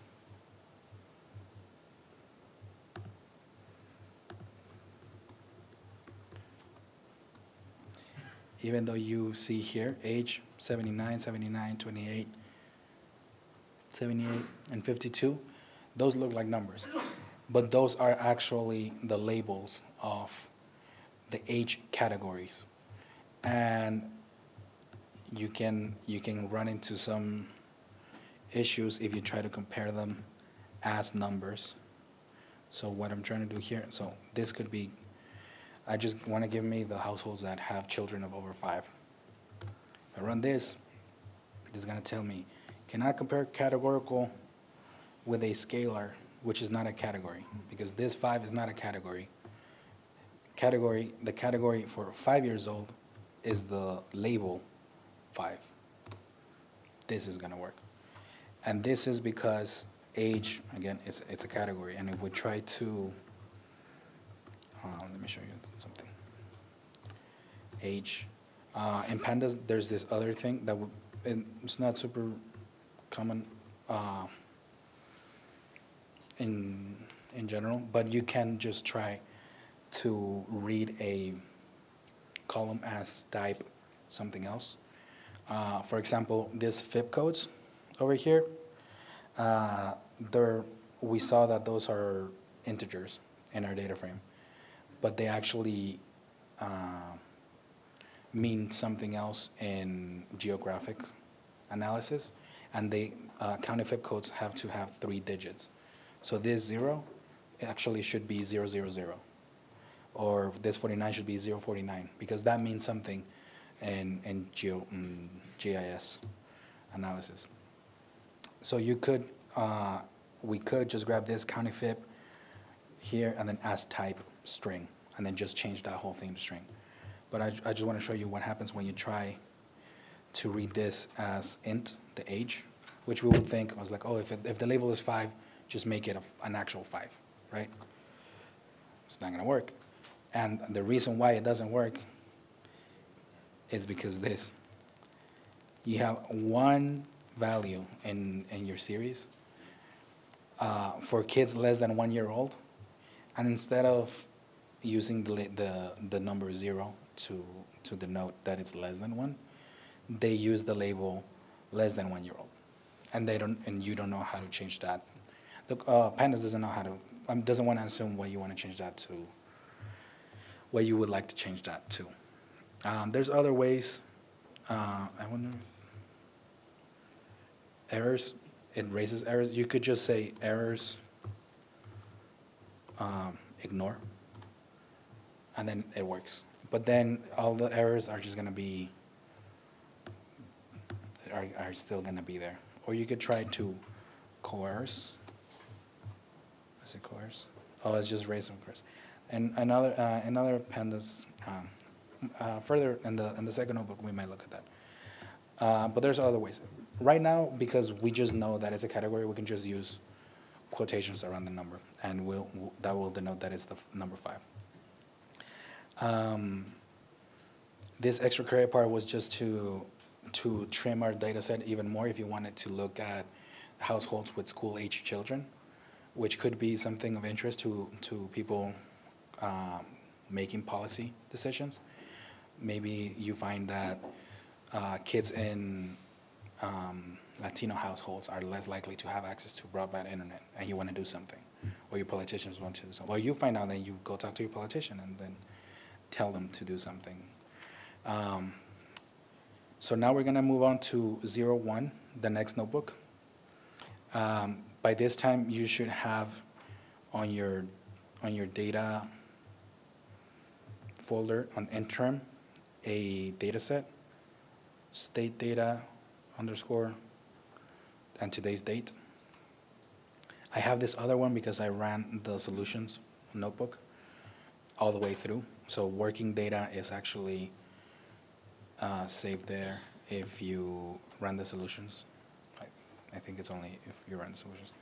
And that is actually the one with just school age, households with school age children. Okay, and then we have, so we're gonna move on to 01, digital divide, the analysis. And I have set up pretty much the same thing. I have the project name, what I'm doing. Now instead of data prep, I'm doing data analysis, which is just a reminder for me. I have this to remind me that this is what I'm trying to recreate. I still have my research questions. I updated my goal because the goal of this notebook is now that we have the working data set, and I have a link to the notebook, so I can just look at that if I want. I want to answer the research questions. Now that I have the data that I want to look at from the master file, now I'm gonna run the analysis. And a lot of the time, you're gonna spend most of your time prepping the data, and then the analysis is gonna be slightly faster. But Data preparation is not only what takes the longest, it's usually the most important part too, because if you want to publish this, if you want to write something up, you need to be able to defend what you did, and you need to be able to say, actually, I did not include households under the 2000 definition because X, Y, and Z. Or I am only looking at this definition of households, or I'm only looking at school-age children, and I'm defining school age as 5 to 18, or 14 to 18 if I want to look at high school, or not 18 because then they're technically adults, so only at 17. But you need to be able to defend that, and you need to. So that's why the data preparation part is essential in every project. I have left this up to you to write the context. I suggest that you write the context of this notebook. You can say something like, run data prep notebook. Now I have a data set with only households in these two definitions. It's for this state, it's using this year's data, blah, blah, blah. It's just something to remind yourself of what you have done in case you come back in 6 months and you're like, what is Untitled 34 supposed to do? Oh, also, please name your notebooks every time you start a new one. So I'm gonna give you a minute.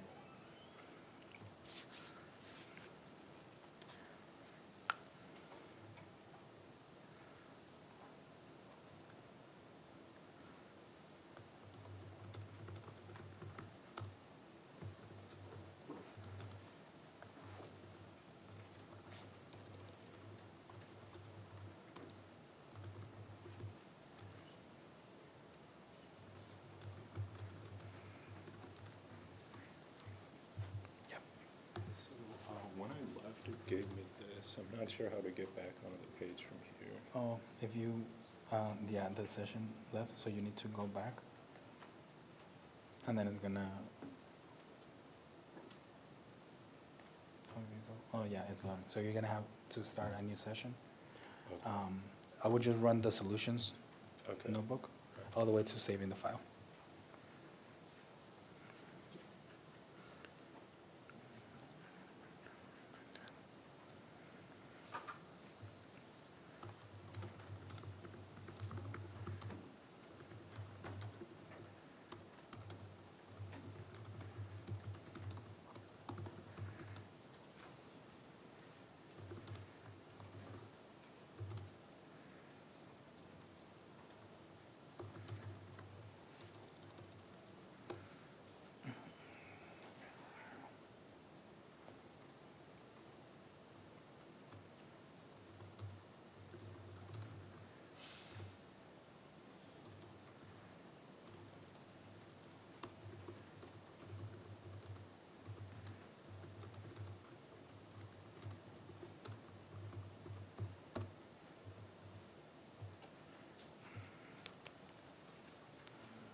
And once you're done with the context, you can then start working on setting up your environment. This is pretty much the same thing within the first notebook.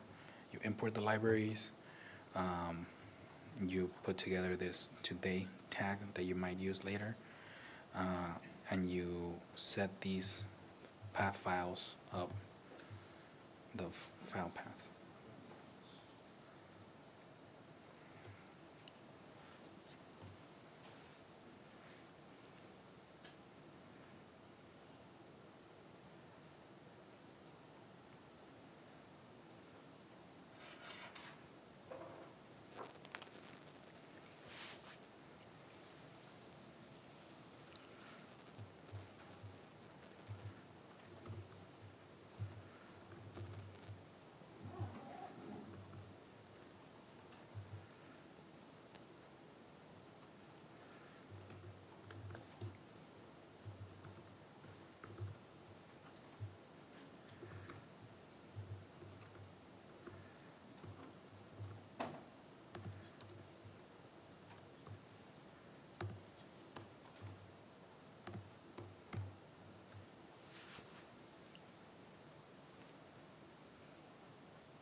and I just want to take a quick detour. If you think this is annoying, writing all your imports every single time, especially if they're the same, setting up your data path every single time. This is pretty much the same to me every time I do it. So I'll have like project, the data analysis part, maybe RQs, goal, context, and these same the first two, 3 cells. There's this great tool called Jupyter Lab Templates. If you're using Jupyter Lab, you can create a template, and it will you have your template saved somewhere, and it will create a copy of that, so you can get started from that. And you can have, it's not going to run the code automatically, but if you have, you see this part, it has inserted code already there. So if you're using the same, if you're typing the same 3 or 4 cells every single time, you can just create a template, save it somewhere, and then set up Jupyter Lab Templates.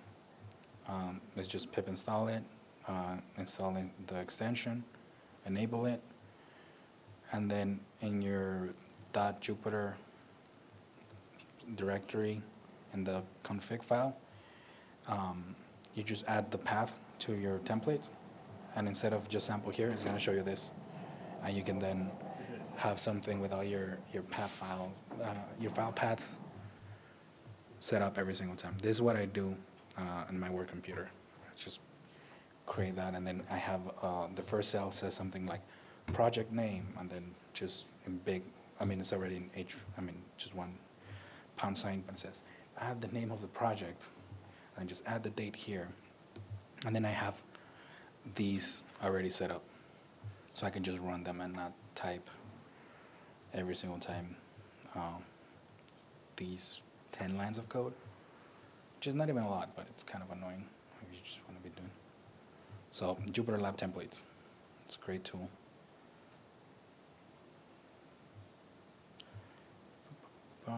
Okay, so we loaded up the libraries, we declared the file paths. Here I just put tree interim data path, so I want to see what's in my interim data folder. This might be different in your end. I have the working data file because I ran the solutions, and all the way through at the very last one, when we're looking at school age children, is just I saved it as working data instead of state data. I loaded up the data, and then this one I haven't ran. It looks like I ran it because I copied it. I ran it first, and then I deleted the code. What do you think goes here? What do you think? What gives you this type of output? Yeah, this is the shape of your data frame. And this changed because the first time I ran it was with school age children data set, which is a subset of this. This one, what do you think is going to give you this output? What goes here? Head, yes. And again, it might change a little bit if you chose a different state. If you did do the extra credit part where it's not extra credit, but the bonus part with school age children only. So this might look a little different, but the mechanics should be the same. What does this look like?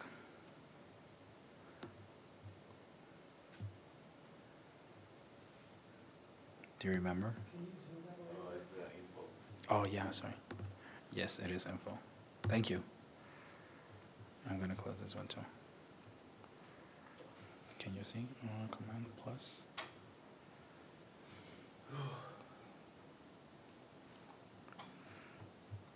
Yeah, this is info. Info.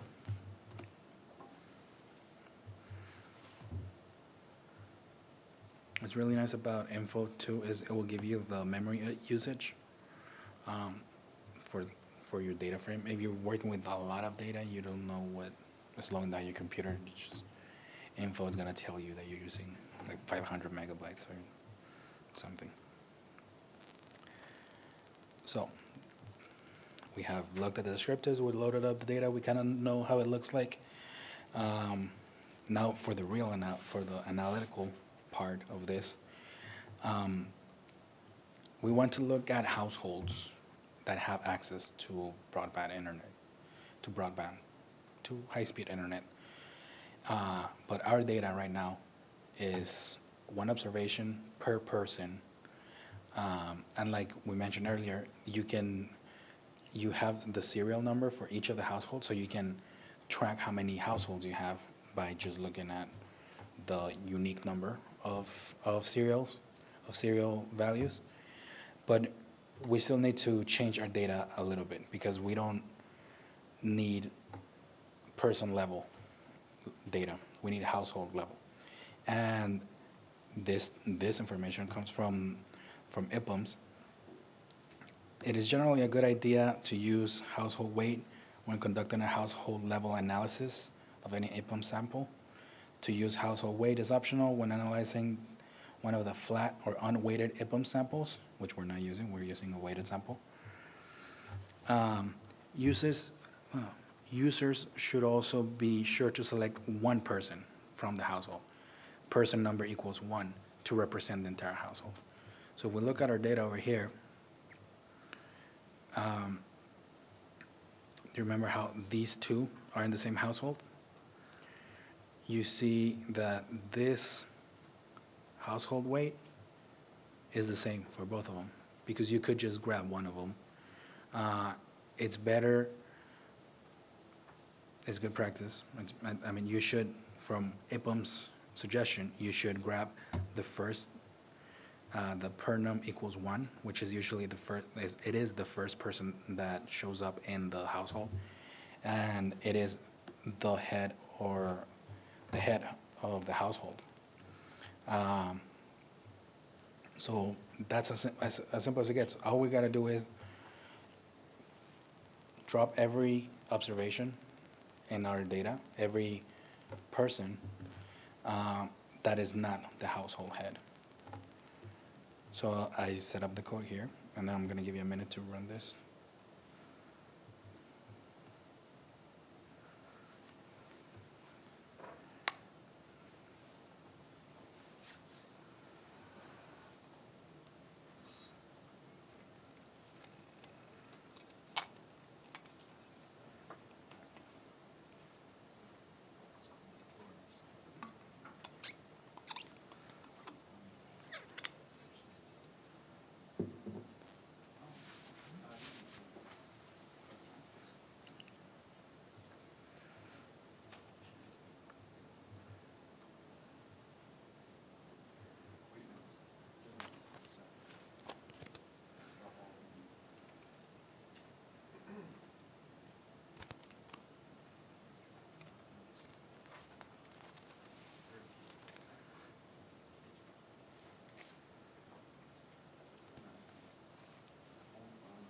For me,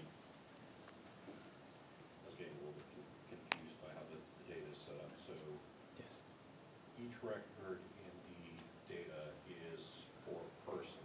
Yes. Oh, it represents more than one person, and that's the confusing part. Well, that's a confusing part. Yes. Sorry. Yeah, and what I was thinking of is, okay, so I see we have 3 records all with the same serial. So this is our sample Mhm. household, and Yes. typically the household setup with these people. And then the household weight is how many of those? Okay. So this- Yeah. And the household weight will be the same for each of those observations. That's why you don't want to run your analysis, like add up all the household weights on everything, because you're counting one household multiple times, So if that makes sense. If you did want to do that, if you did want to calculate the total number of households, you select all the records where per num is 1. Yes. Take the sum of the household. weight. Yes, Okay. exactly. Now it's going together. So this, I'm grabbing the first 2 of my data set, which is for Ohio. And this is one household. Each person has a different weight because they're representing a different amount of people. But the household weight is the same. And so if you were to add up the household weights of all of your whole data frame right now, of your whole data set, you would be counting multiple times the same household for however many people there are in that one. And if every single household was just 2 people, you could easily just, okay, we'll add it up and then just divide it by half because I'm counting every household twice. But that's not the case because some households have more than one person, more than 2 people. And then, so this is why we do it this way. We grab all the observations that were per num, the person's number per num is equal to 1, and we're gonna keep those. And then I'm just running this. This is not saving to anything. I'm just gonna look at the shape of that. So now we only have 48,564 observations in my data set in Ohio. It might be different if you're doing a different state. But this is 49,000 out of 112,000. So we dropped quite a few observations, which makes sense. If most households have more than one person, you're going to be cutting it by more than half usually. So we're going to save this subset of data to an appropriately named variable. It's good practice to name your variables. Something that that's very descriptive. Data mask per num. And there, you could approach this in at least 2 different ways. You can just keep all the ones, all the instances where per num equals 1, so you're keeping the household heads, or you could look at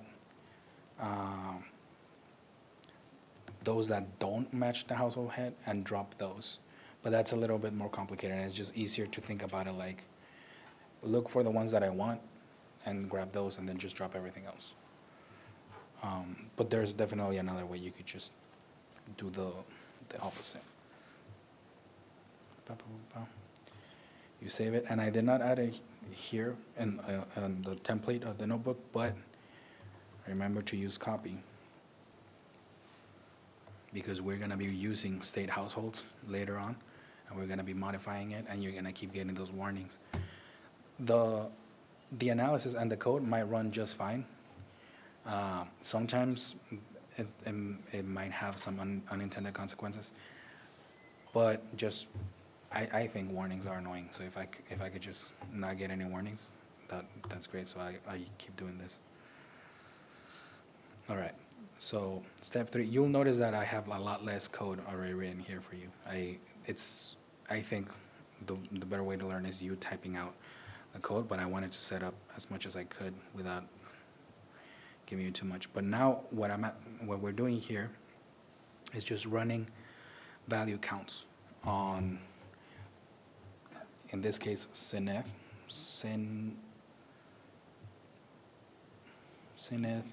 HH, right? Yeah, series, and high speed. Yeah, but so grab from your newly made data frame, state households, grab this variable, CNF, and run value counts on them to find out what we can about it.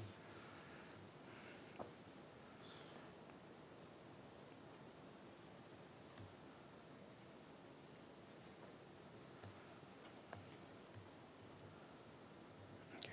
State households.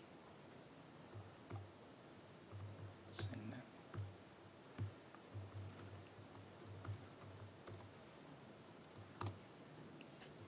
There you go.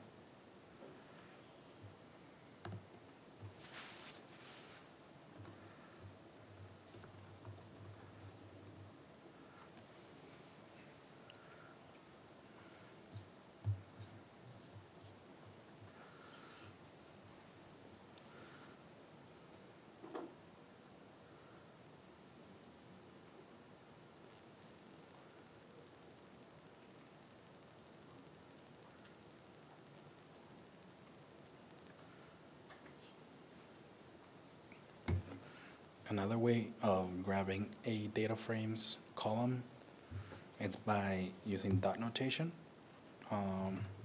It's not recommended, but you could just write like dot sci high speed dot value counts and it will run just fine. But when you're dealing with administrative data, you just don't know what they're gonna name their columns. And it might start with a number or it might have spaces in between and then it's just not gonna work. So this is why we're using this way. Sci high speed. And it runs just the same. Okay.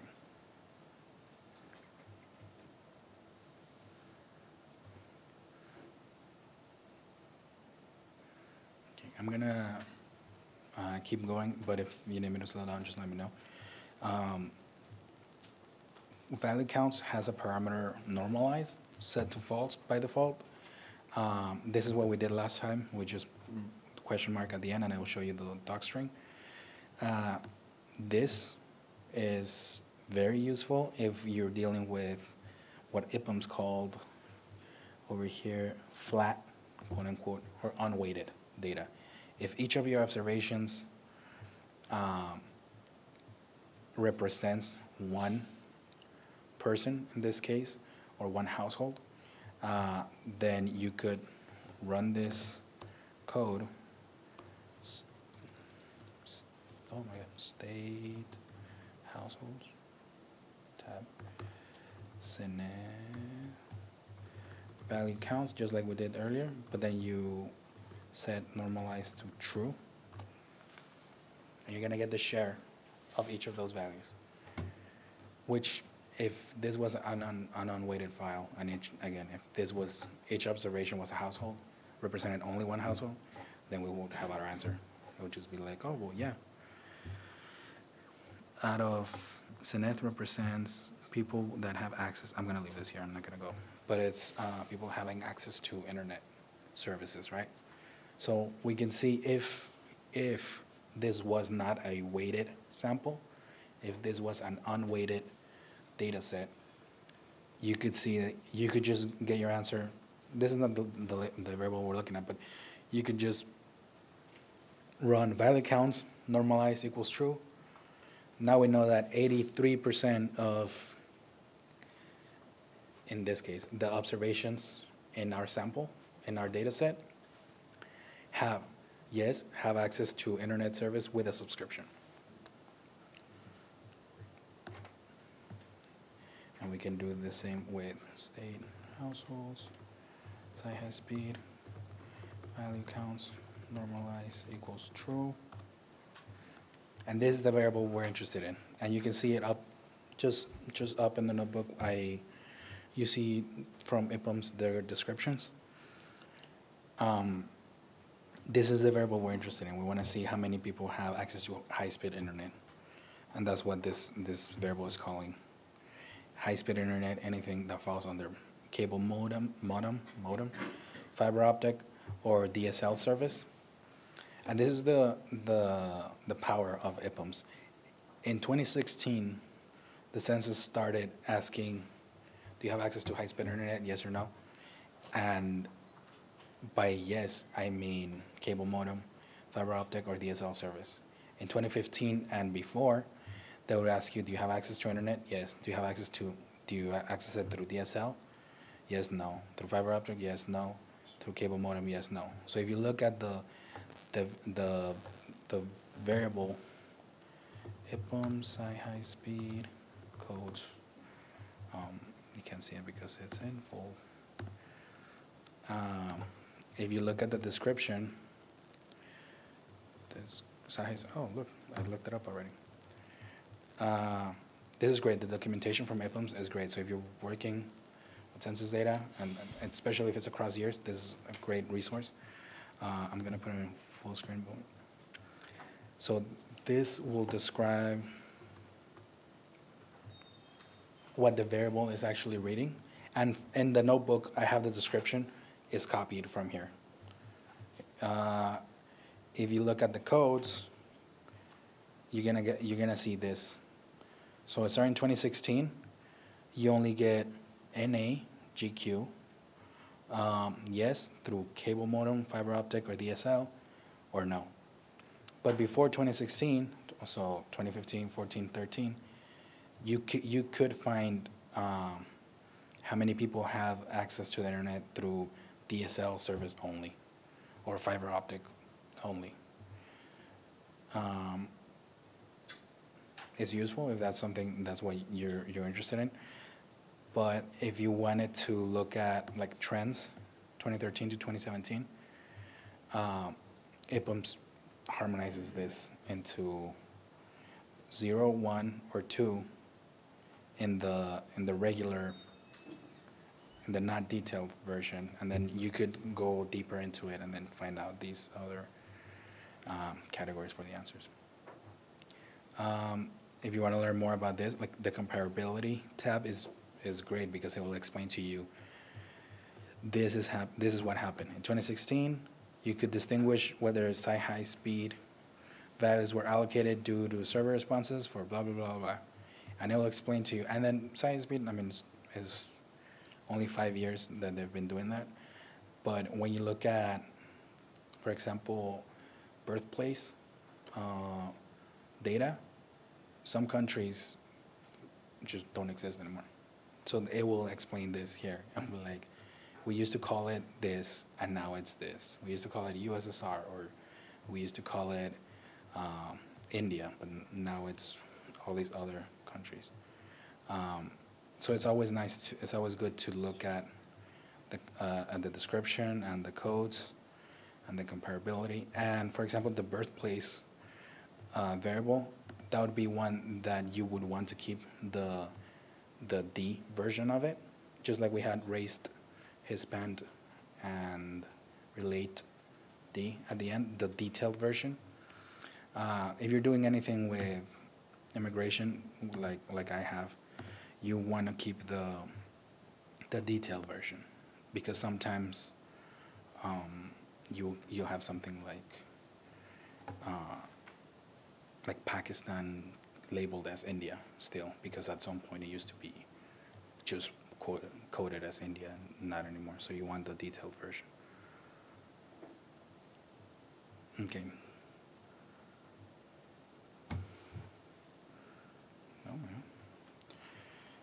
So again, here I'm just explaining to you that if this was unweighted data, this would be the end of our analysis. We find out, oh look, 69% of people have access to the internet, but it's not, because it's weighted data. So 69% of our observations have access to the internet. So to find out how to get the actual number of households is what you were saying, is you find the households that match this condition, that yes, they have access to the internet data, to high-speed internet, and then you add up the household weight variable, because that's the actual count of households. And to do that in Pandas, you do what it's called grouping and aggregating data. So to group data, you have to just use the group by method. And to group by, you're gonna pass it a column or a list of columns, and Pandas is gonna create this group by object that you need to apply a function to. And this is all from the docs. And I'm speeding up a little bit because we don't have a lot of time left, or battery. I'll fix that right now. But if you wanted to group by, let's say, high speed, because that's the variable we're interested in. We want to group it by the values of this column, and then you get this object, which is not very helpful. But all you gotta do is apply a function. So try this, and instead of sum, try it with mean, max, min, and this is standard deviation. And you'll see what it looks like, what a group by object looks like once you have applied a function to it. I'm gonna charge my computer.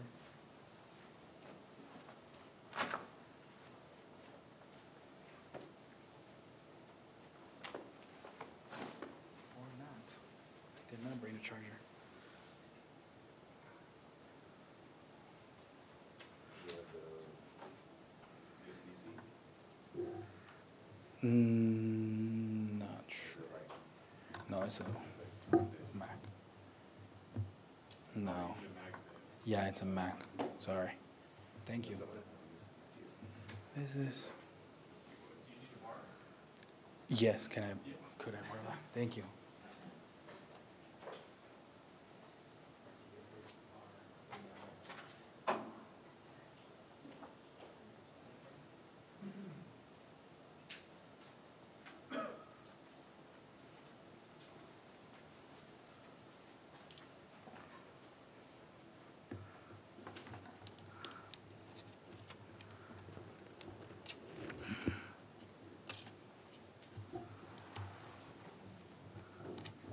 Oh no, my computer's too old.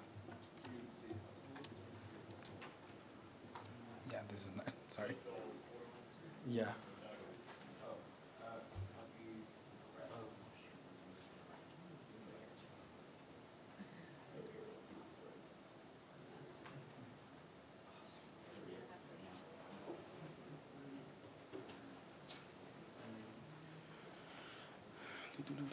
Okay, I actually have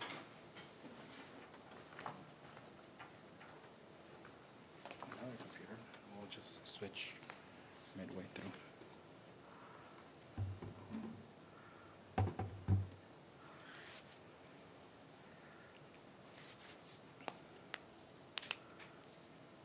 Okay, how much do I have left? 4%? Okay. So this is, I'm gonna show you something. Households, group by.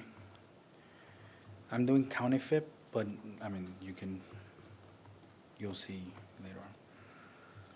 So this is what it looks like. It's creating another data frame. Its index is gonna be the column that you passed, or the list of columns you could pass. CountyFip, high speed. Oh wait, sorry. And it's gonna create what is called a multi-level index, multi-index, I think. You can tell that these are the indices because they're just lower than the rest of the columns. And when you apply something like sum, which is a mathematical function, it's gonna apply to only the quantitative columns. Same with mean. So some of these might not mean anything, like per num. The average per num is 1 because that's the only one we kept, right? The average person's weight is going to be this. Doesn't mean anything. We're not looking for the averages. If you pass something like count, does that work? Okay, count, because it's not a mathematical function, it can apply to every single row, I mean every single column in your data frame. And all it's going to do is count the number of instances any value is in it, I believe. So yeah, so you'll see this. Everything is the same because every row in your data frame right now in your data set has a value because we got it from the census. They won't give you missing value data. Okay, let me see if we can move on to.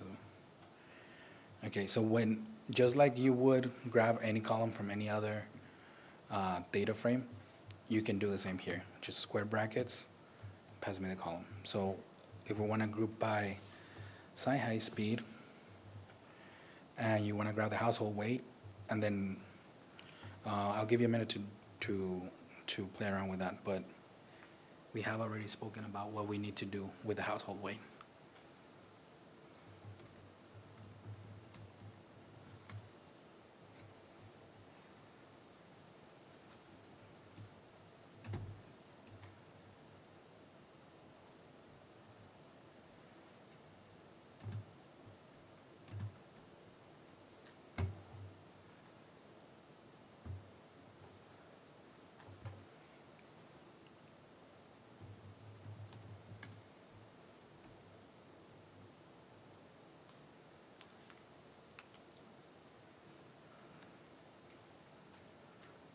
Oh, the GIF wasn't supposed to show.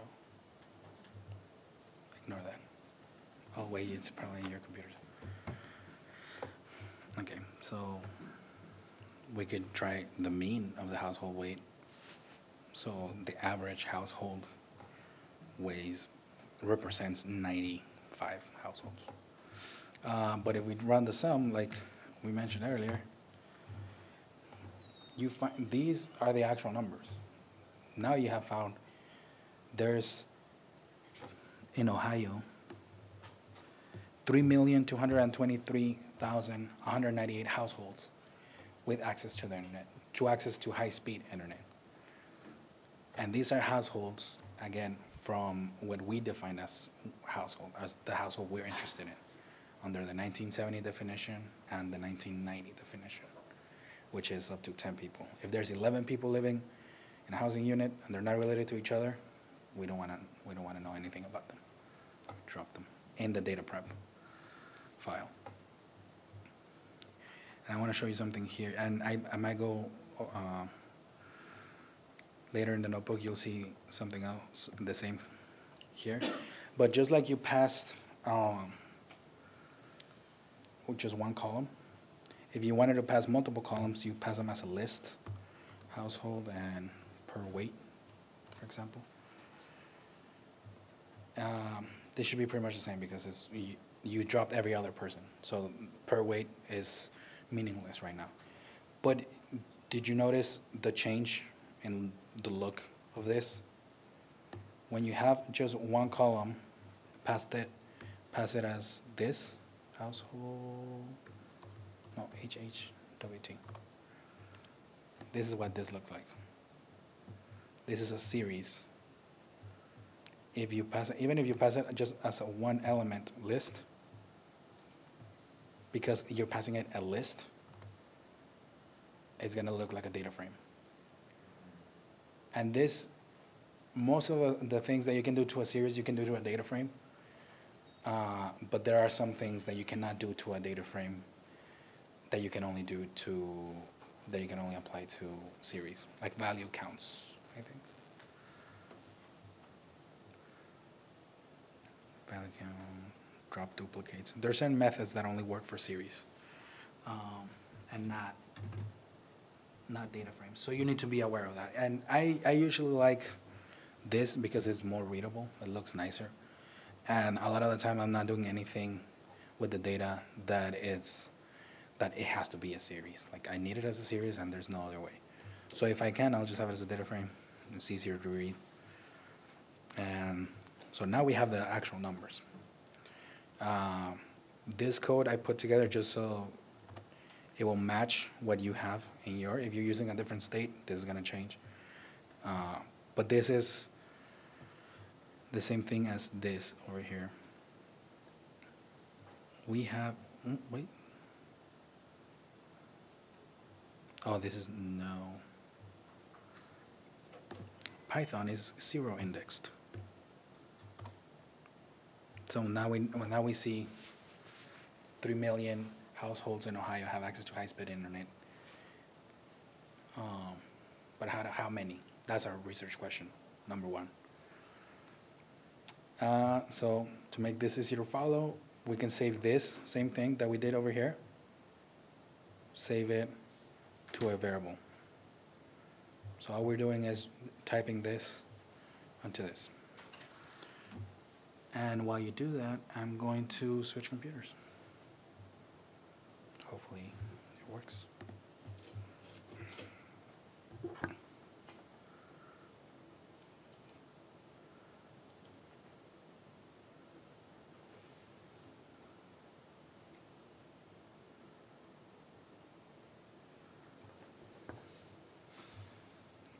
Moment of truth.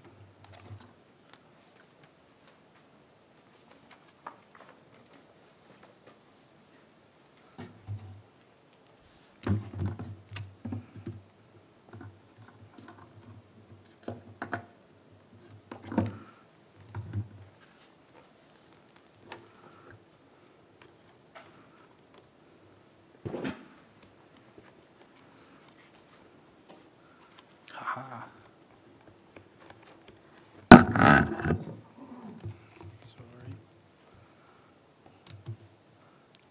this.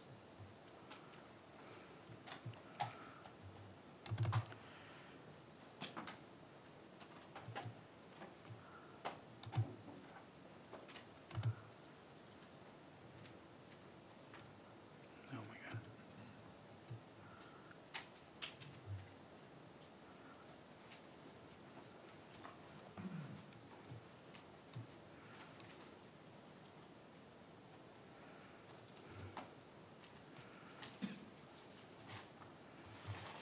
Actually, I'm just gonna go to the solutions. I'm not gonna do the whole thing.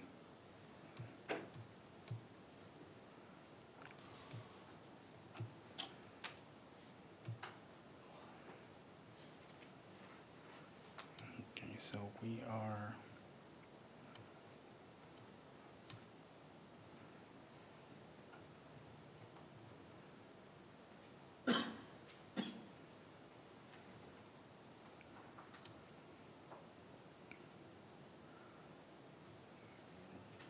Here. So we have this. I saved it with just one, so I didn't pass the list, so this is a series. Ignore that. Actually, I don't need internet.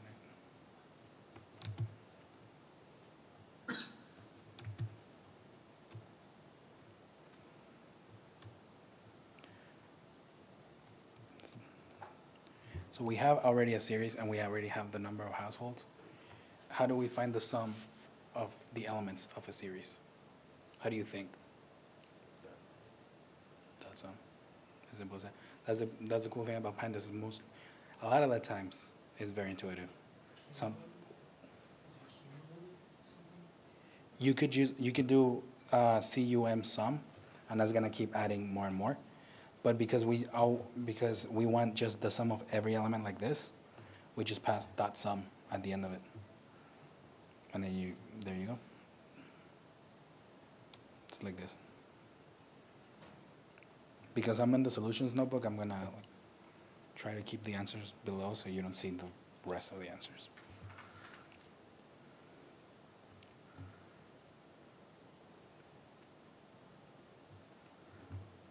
Does this tutorial? We have 8 minutes left, right? Yeah. Okay, well. So this was the revelation. Nice. Now we have households with high-speed internet here. We have each of the values. We have households that answered NA. We have households that said yes, I have access to internet, to high-speed internet, and we have households that said no.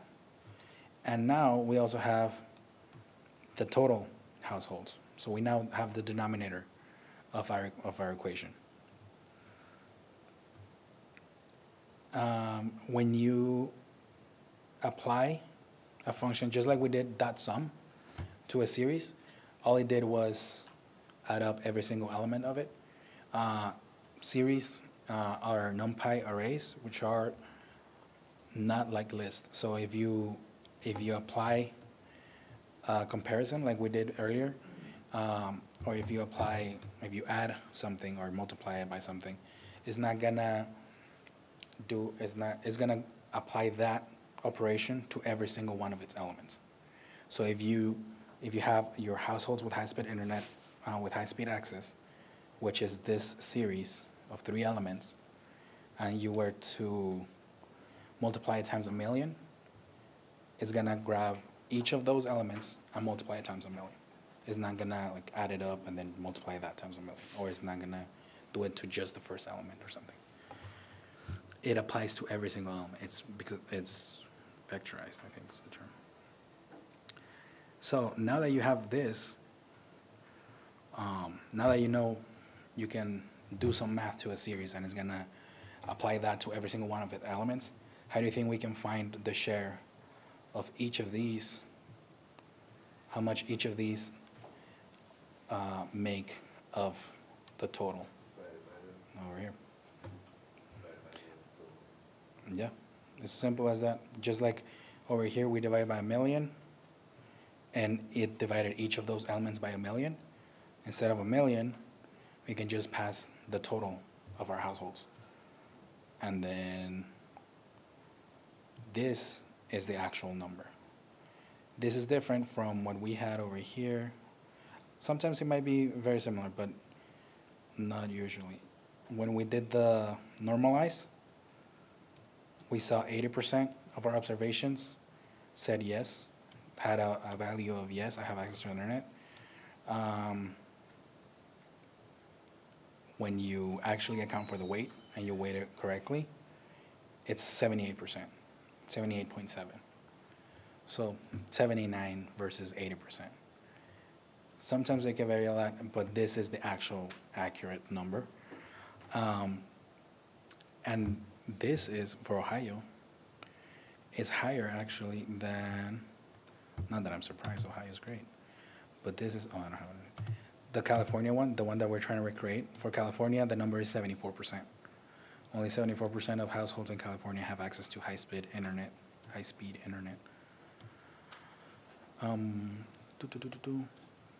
And I completely overshot. I thought we were going to have time for part 2, but I think we're finishing in 4 minutes.